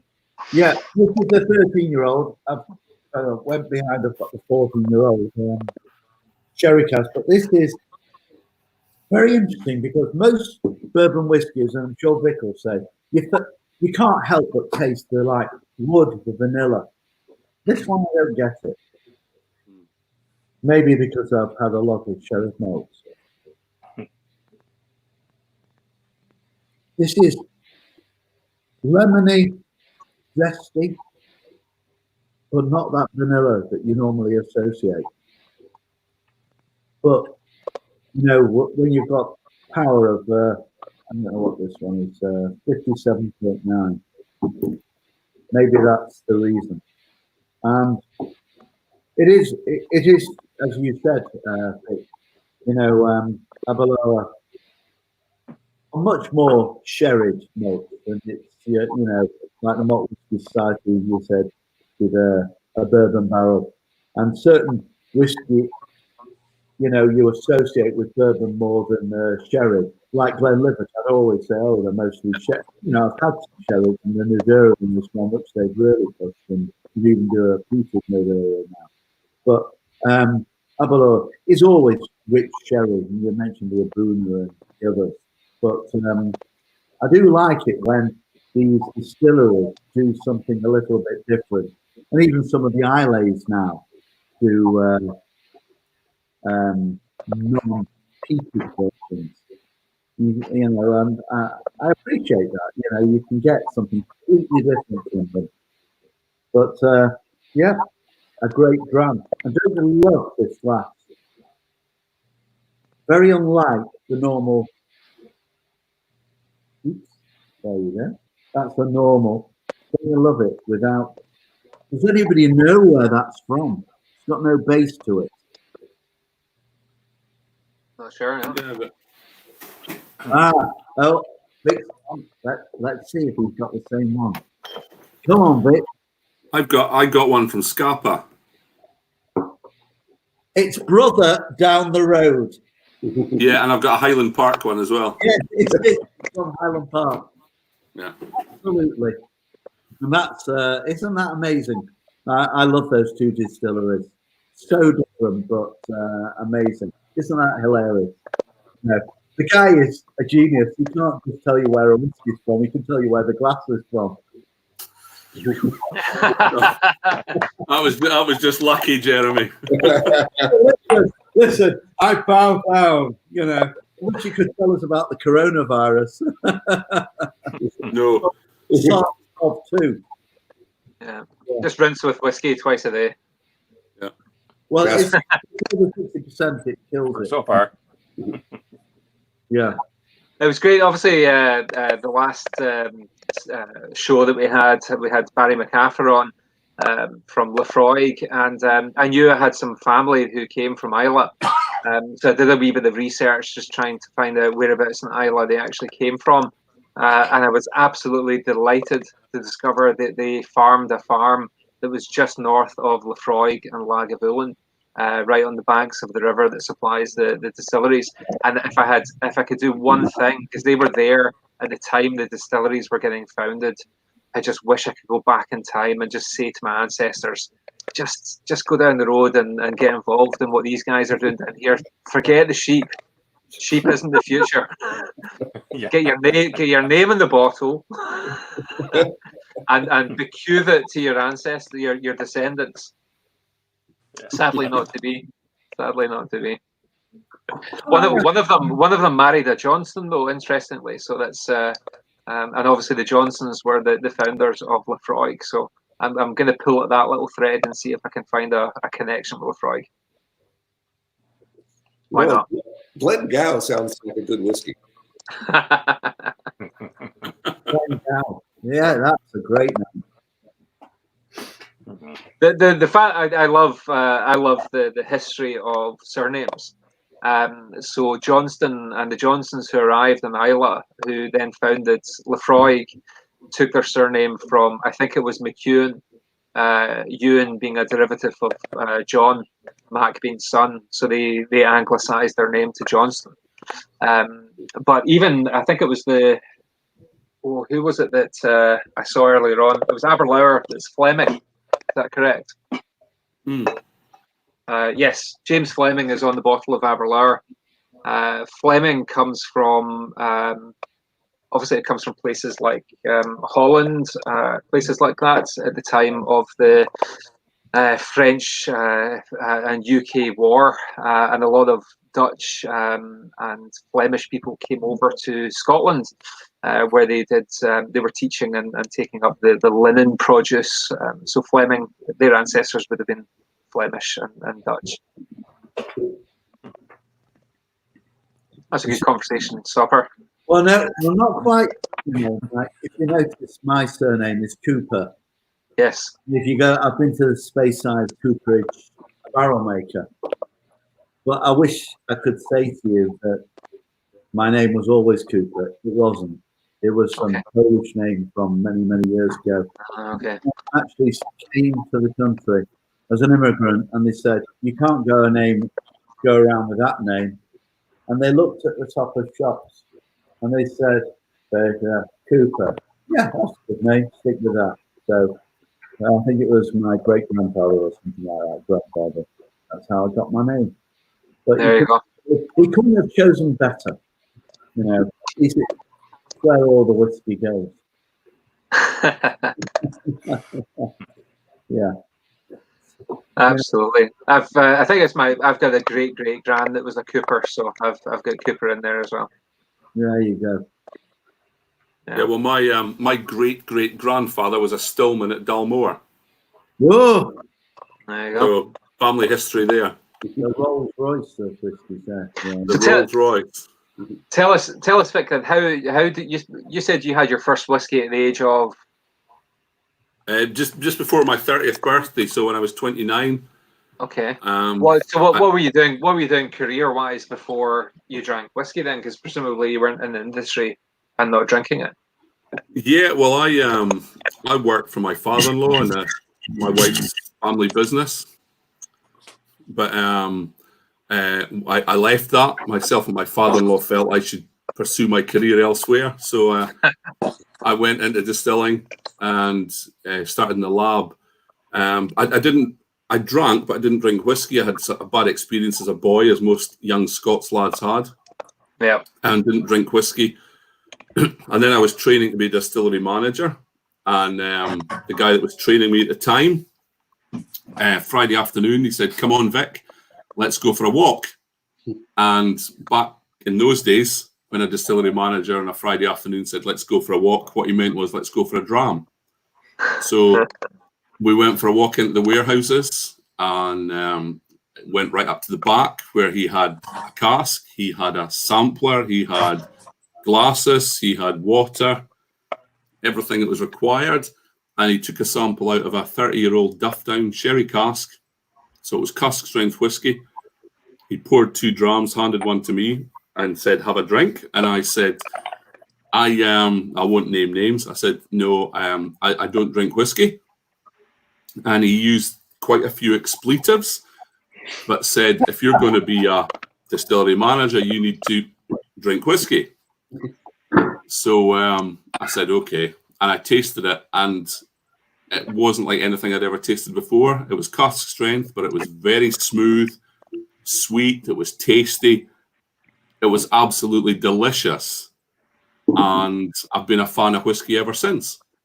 So whether it was just because I was in the warehouse with the manager and I was training to do the job, I don't know. I just loved that whiskey, and I've liked good quality whiskey ever since. And that's 20, well, more years than I can care to mention. So, is there still a unicorn? Is there a whiskey that you haven't had that you're just desperate to try? An old and rare show or anything like that? Is there something that you think I need to try that, but I never have?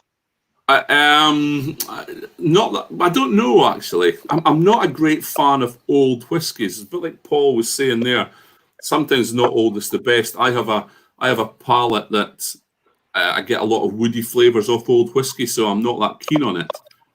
But saying that, I was fortunate enough to be shown around Gordon and MacPhail's warehouses a little while ago in Elgin, and looking at some of those casks, there are going to be some fantastic whiskies coming out soon. I've been sworn to secrecy, but I have touched some casks, very old and very rare, and I just wonder what those whiskies will taste like. But they're going to be well out of my price range. But so no, nothing that I'd be desperate to try, Mike. Not that I can think of. The other question then I've got for you is obviously whiskey, as you taught in the diploma, it has kind of peaks and troughs in popularity and trends. We seem to be going through a boom just now. There are, sleeping distilleries that are becoming active again. What do you think the future is? Do you think, obviously whiskey, when I was a kid, was a kind of old man's drink. It was something that, you wouldn't really have. And now we have this huge range and variety, and it's become very kind of trendy and young to enjoy a good whiskey. Where do you think that's going? I think it's only good news at the moment. I mean, when I was worked for Diageo, we did go through peaks and troughs, but the last few years I was there, and since I've left Diageo, the industry just seems to be on the increase, and there just doesn't seem to be that trough coming. Well, I hope it doesn't. It's like you say, it's becoming trendy. I like the fact that people are starting to use whiskey in cocktails. Yeah.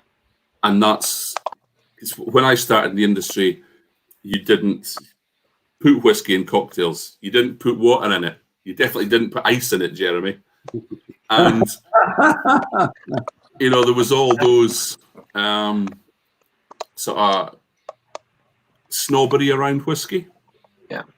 And I'm glad to see that going. So you can put it in cocktails. Ladies are enjoying whiskey. It's a young people's drink. It's trendy. So for me, the future's bright for whiskey, and especially for Scotch. I mean, there's lots of good whiskey makers all over the world, but people seem to want Scotch whiskey, which is great. So we just need to make sure we keep our game up, keep producing quality products, and stay ahead of the market. But I think the future's bright. Here's an interesting thing as well, and I have to say, before I came on the diploma course, the term Scotch was never something that sat easily with myself. I didn't like the word Scotch. I don't know why. I think it's because it's sometimes used in a derogatory way, or you're as a Scottish person, people would call you Scotch. But it was never a word that I particularly liked. When you were teaching us, I actually realized how protected and how valuable a term it actually is, and it actually holds in esteem across the world in the same way as champagne or other protected terminologies do. So I'm actually now very proud and enjoy using the word Scotch, to talk about Scottish whiskey. What I like is that all across the world, if people want a whiskey, they'll ask for a Scotch. That word is synonymous with whiskey, and so that is right in the front of their mind that the best whiskey is Scotch. But we need to work hard at that, not be complacent, keep good quality products, but also be aware that there's some amazing whiskies coming from around the world. Yeah. I'd be interested to hear what the rest of you guys think as well, because I mean, obviously you can have a really nice aged whiskey, produced in age-old ways. There's a lot of people who kind of talk down the non-age statements, the kind of experimental type casks where they've sat in an IPA cask or a wine cask or something different. I have to say, I quite like it. I think it's rejuvenates, it excites. I like what Glenfiddich have done in that they've called it an experimental series, because what that allows them to do is if it's rubbish or people don't like it, they can say, well, it was experimental. So very clever. What do the rest of you think about that? Well, I'm going to come in on that because it's very interesting with Edredor. I know one of your favourites, Mike. Yes. They have often finished whiskies in different type of barrels. What I found interesting is those whiskies that have done the entire life in the barrel, like Glenglassagh. There's a distillery edition which has spent its whole life in a Marsala wine cask, and I've got to admit it's not been there donkey's years, but it's enough to really excite your palate when it's not just finished, it stayed its life And I was lucky enough to have a Ben Reef, and that also was spent its life in a wine cask. And yeah, I like you. I like the flavors. I know that, for example, with the golden cask, so-called, the Balvenie, we did it as a duty-free. And so good was it that they introduced the Caribbean cask for the home market. And, you know, that's because it really was a meld of two great flavors, and it really has caught on. And I think that more and more, you know, like your favorite Auchentoshen, they do, they'll put it in a red wine barrel or whatever. And now it's becoming, you know, another favorite of yours, Mike, the Arran whiskey. Yes. That, you know, they put in an Amarone cask, and as I said to you last time, was the worst whiskey I have ever tasted to date. And I still was so disgusted with it. I actually phoned up the distillery manager and actually asked him, I said, "What's wrong with this? Is there something wrong with it?" In the end, I couldn't be bothered actually to send it back. I should have done. It was just horrendous. Well, listen, we're I think we have lined up a chat with Andy Bell from Arran Whiskey at some point. So you will get to you'll get to air that grievance. I've actually bought an I've actually got some here. I'll crack it open and see if I bought get a special Arran whiskey ready for that. But yeah, I think there's a lot of hype. There was. I'd be interested to know from Vic.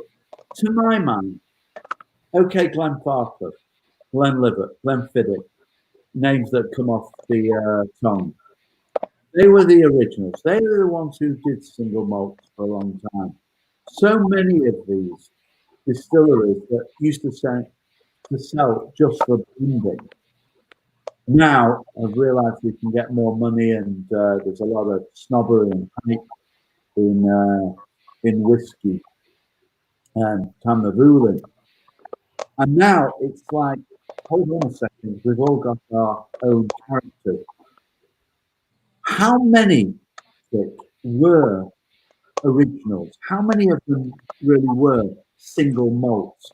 You know, for years they just stood, because so many have just like are also rans. I don't know if Paul and Todd, you know, want to get in on that discussion, but I think so many of them have just entered the market, you know, and suddenly become a name when really they never were before. Is it well, hype, or is it fake? No, I don't think it's hype. It's just that most of the market previously was whiskey being produced for blends. Yeah, because that was the way people drank their whiskey. But I mean, single malts is a kind of recent phenomenon. If you kind of think from the 60s, 70s, all the distilleries have always been making single malts because that's all you can make at a single malt distillery. It's just that a lot of them haven't been bottling it. It's been used for blends.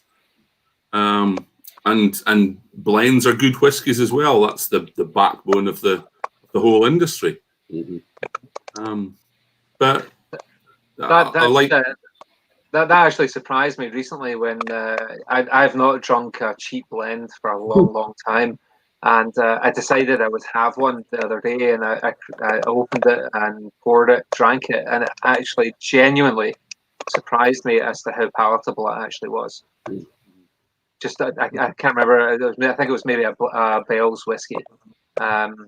It's a nice dram. It's a nice dram. Yeah, I mean, some of them are great, and I mean, my stock dram used to be Johnny Walker Black Label. That was all I bought because I got it cheap from the company. I used to get it free actually. I used to get 12 bottles every 6 months, which was great. So that, you know, that's a lovely dram. So I think we overlook blends a lot, and it's all single malt, and you get the aficionados. I drink nothing but cask strength, non-chill filtered, single cask editions. Well, you're missing a lot of quality whiskies. Johnny Walker 12 is a great whiskey. Dewar's 12. I used to drink Dewar's Ancestor, which was an 18-year-old blend. That's a phenomenal whiskey. So I do have a just quickly, sorry, Richard. I do have a small claim to fame. I used to work in a dental practice in Kilmarnock, on East Netherton Street, and at the end of the East Netherton Street was a church. I think it was St Andrew's Church. Buried a certain Mr. Johnny Walker. So I have stood on Mr. Johnny Walker's grave with a dram of Johnny Walker, toasted them, and given one to Johnny. So that's my claim to fame. Yeah, but it's the Johnny Walkers, it's the John Dewars, it's the Buchanans, the Bells, these guys that really kicked off the Scotch whisky industry, and means we're all here today. Indeed, and these guys might be dead, but as they say, they're alive in spirit. Jeremy, No pun intended, right? one of my favorite summer whiskeys is Cutty Sark Prohibition, which is 50% alcohol, and I absolutely love that in a tumbler with some ice. Ice? I like ice in my Cutty Sark Prohibition. Sorry, Richard, I interrupted you. What were you going to say? Sorry. I was just saying on Johnny Walker. I mean, Mike was speaking earlier. I've not opened it. I was given a Johnny Walker Blue. I've never actually had any Johnny Walker before. I don't really know much about it. But see, that's interesting. You've got a Johnny Walker Blue label there, and it's the sort of pinnacle of the mainstream Johnny Walker range. And you have all these people knowledgeable about their whiskey now saying, oh, non-age statement whiskies are not nice, and non-age statement's a new thing, and whatever. Well, you look at Blue Label, it's the top of the range. It's a non-age statement. You know, Johnny Walker Black is 12, green is 15, gold is 18. Blue Label, it's a non-age statement. And it's a quality whiskey. There's the gold. Yeah.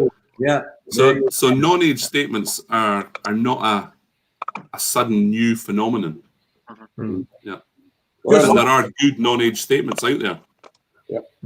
Yeah, Glenmorangie Sigma is one of my top 3 drams of all time. Yes. It's phenomenal stuff.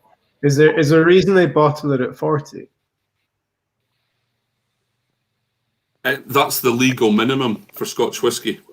It has to be a minimum of 40% alcohol. I think it was originally 37, was it not? And then it went up. Because gin's 37.5, is it? Yeah. Yeah. Yeah, Scotch whisky regulations, it has to be 40. Yeah. So if you add water to it, it's not whiskey anymore. Well, that's the thing. If you have a 40% whiskey and you add a single pipette drop of water, you're not drinking whiskey. Well, technically, Mike, you are. You're just not allowed to sell it as Scotch whisky. That's the regulation. You obviously got that question wrong in the diploma.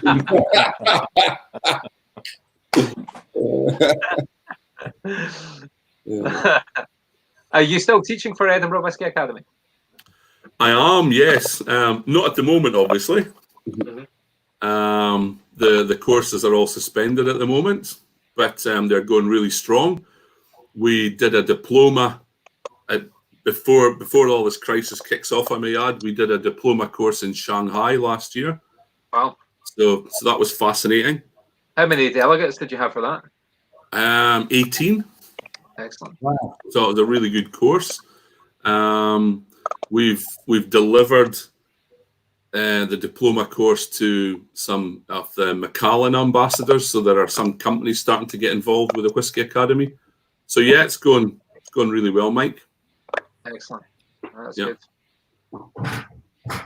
I do remember when Paul and myself were sat around the tables and everybody was discussing the drinks company they worked for and the distillery they had affiliations with, and I've not felt out of my depth often, but I suddenly thought, I thought this would be fun, and now I've suddenly realised it's very serious. But I'm actually so pleased that I did it, because I now on my wall have in a nice whiskey wood frame. You got the frame. Very proudly, a diploma in single malt whiskey. And the knowledge to go with it. I think the General Dental Council might have issues if I put it on my business card, but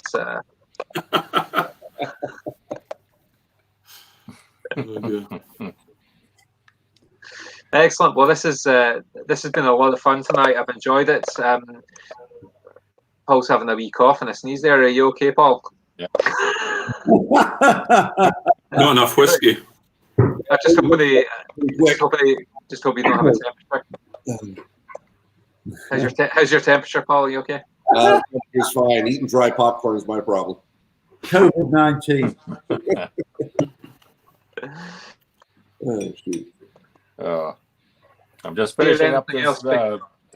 Sorry, I'm just finishing up this dram of that Abelauer 14 year, and I'm absolutely plotting my return to Abelauer. This is great stuff. Talk us through it. How is it? Oh, it's just fantastic. It's kind of the Abuna on the next level. I've been getting a lot of like tropical fruits and a lot of coconut. Just fantastic. So.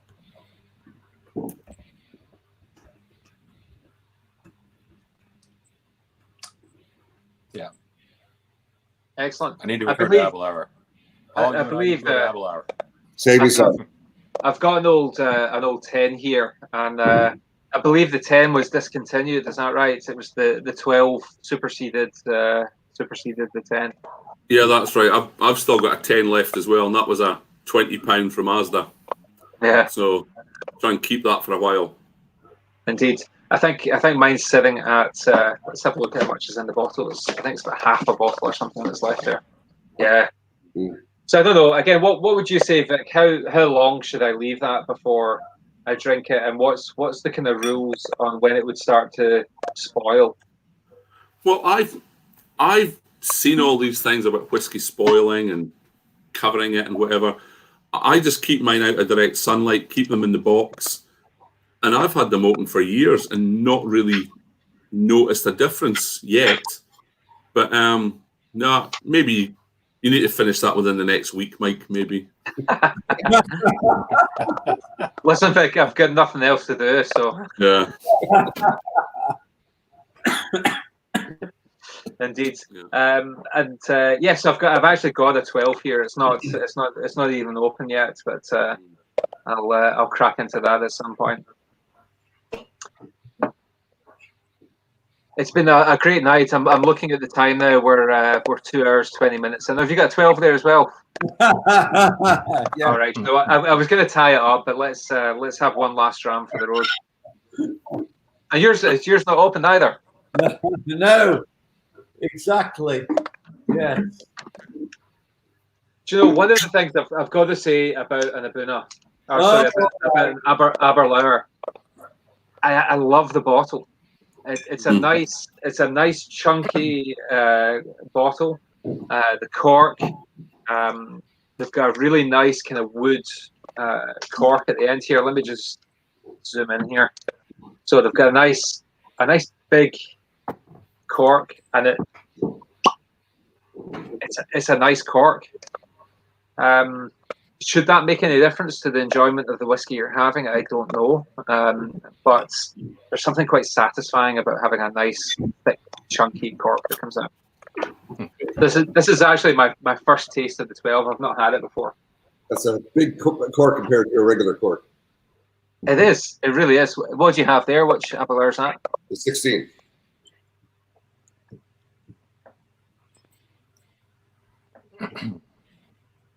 So I believe this is the two casks mixed together. There's an oak and a sherry cask mixed together. And I'm definitely smelling the sherry there.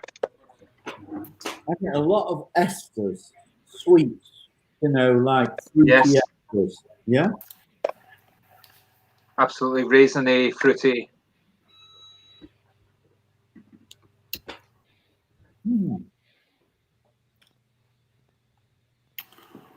I think the glass matters a lot.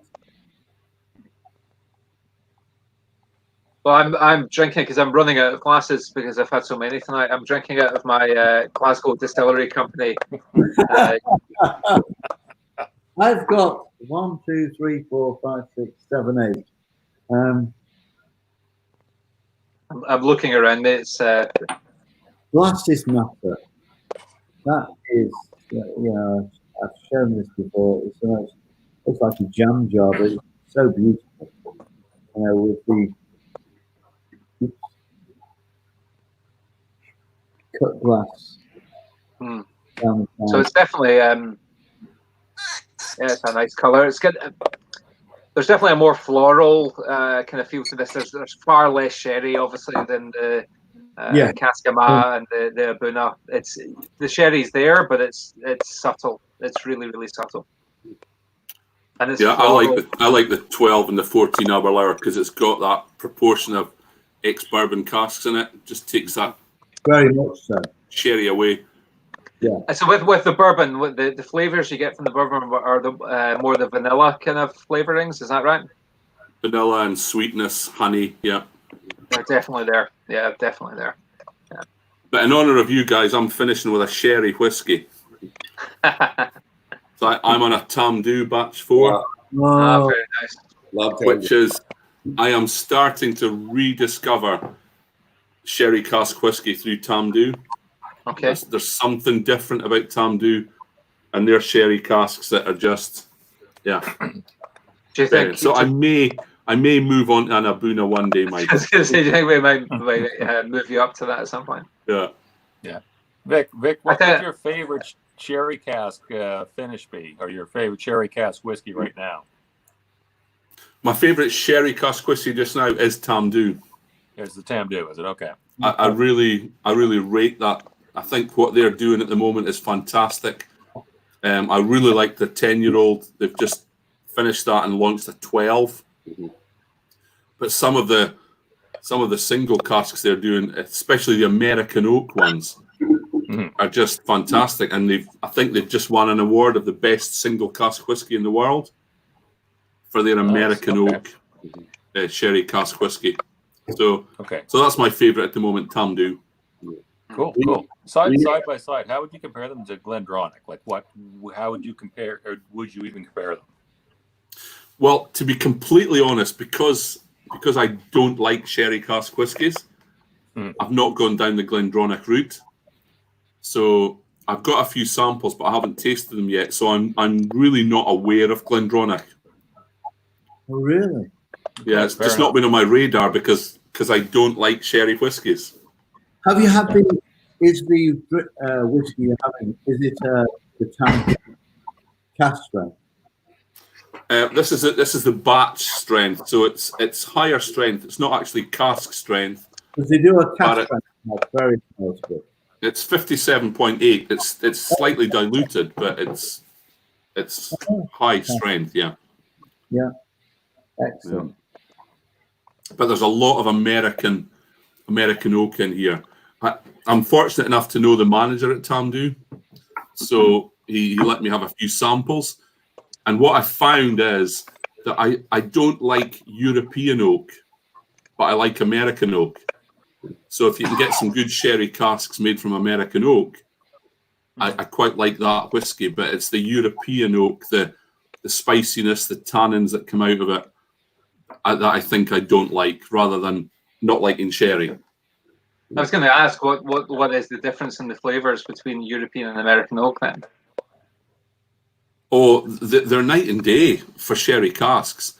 The European oak is where you get your dry spiciness, tannins, and a lot of the sort of Christmas cakey kind of flavors. And the American oak is much sweeter. There is a hint of vanilla there as well, and quite fruity.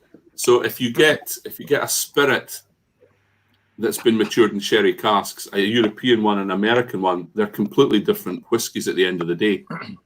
So, yeah, really different. Again, it just shows the importance of the wood. Yeah, it's interesting. The European oak's almost like a softwood.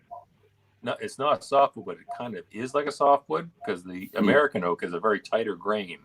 Yes. I think that's a lot of what the difference is in those two. And I guess, looser grain of your European oak is going to take on a lot more. So, for instance, if you had a sherry cask, it's going to take on a lot more of that sherry flavor and impart it more on the whiskey when you put it in afterwards. At least that's kind of what I understand with wood. And if you get, seems to be. I've seen samples as well from Tamdhu again, from the same aged whiskey, and the American oak is much lighter than the European oak. So the European oak gives it more colour, but also gives it more of those tannins, more spiciness, more flavour. Yeah. So American is much softer, much lighter. Yes. So, I mean, we talk in the industry of sherry casks, but you need to get in behind that. What type of wood are those sherry casks made from? Is it European or is it American? And that'll give you completely different whiskies. And different It's charlotte. amazing that oak's not the same across the board. Like, we call it oak because it's a particular species, but there's so much differentiation between an oak species, like say in Europe versus in America, where like you say, the grain. Like I do a lot of woodworking on the side, so it's kind of one of those things that I do a fair bit of, and I've not used any European oak, but for instance, like American oak is quite dense and hard when you're cutting through it. But it's also one of those things when you're cutting through it, it's like it's not a very pleasant smell, but the flavor is different when you throw spirit into it. Yeah. But softwood, by contrast, is very different. So when you're actually using softwood, you get a lot of the resins and a lot of the flavor of the wood come out much more quickly. So when you're cutting it or planing it, it's much more effervescent, if you will, when you're actually using the wood. Whereas a hardwood is it burns more when it's going through your material or your instruments. So I guess you can kind of almost translate that into how it's going to take on the profiles of your spirit when you throw it in afterwards. So it's really interesting. So from looking at it from both perspectives. So. How big an influence does the charring process actually make in the flavour profile then? I'll make quite a difference, Mike. So whether it's charred or whether it's toasted, and the level of charring and toasting will affect the spirit as well. And what's the difference between charring and toasting then? Toasting is a bit lighter, so you don't break up the wood. And charring really splits the wood, and you've got the black charcoal on the outside. And a charred cask will take out a lot of the sulfur elements in a new make spirit, whereas the toasting won't. Okay. So you will generally get less sulfury spirit, less sulfury whiskey coming out of a charred American barrel than a toasted European barrel. Okay. Yeah. Excellent. Well, listen, guys, we are almost 2.5 hours in, and I honestly, I could keep going. I could keep drinking. I could keep chatting, but I think we probably chair if we keep going. We probably have to draw a line. Well, some of us have to work tomorrow, Mike. Indeed. How do we tune into your sermon? Well, if you search online. Search online for Murray Grace Fellowship, Moray, Murray Grace Fellowship. You can hear the sermon tomorrow. We're online from 11 o'clock. Excellent. So, and can we heckle? You can heckle on the chat, but you can't heckle directly. Right. Now, as we were chatting, I was having a look in Charles MacLean's book here, and I've got an interesting topical thing about Aberlour. Okay, here we go. Until the 1890s, the distillery was entirely powered by water. In the grounds, there is a holy well dedicated to Saint Drosten. Did you know this, Vic? No. Let me read on. He was a follower of Saint Columba who visited Speyside around 660 AD, and he reputedly used this area, this well on this river, for baptizing wild Highlanders. So there you go. Fantastic. And if that is not a fitting and appropriate ending to our session, I don't know what is. So Thank you, gentlemen. Thank you, Richard. Thank you, Paul. Thank you, Todd. Thank you, Jeremy. And Cheers. most of all, Vic. It's been a real pleasure, and we hope to have you back on again. Thank you for the invite, guys. Cheers. Yes. Thank you as well. Cheers. Have a good night, gentlemen. Cheers. Cheers, guys. Cheers. Good night. Bye. Yeah. Ciao. Great.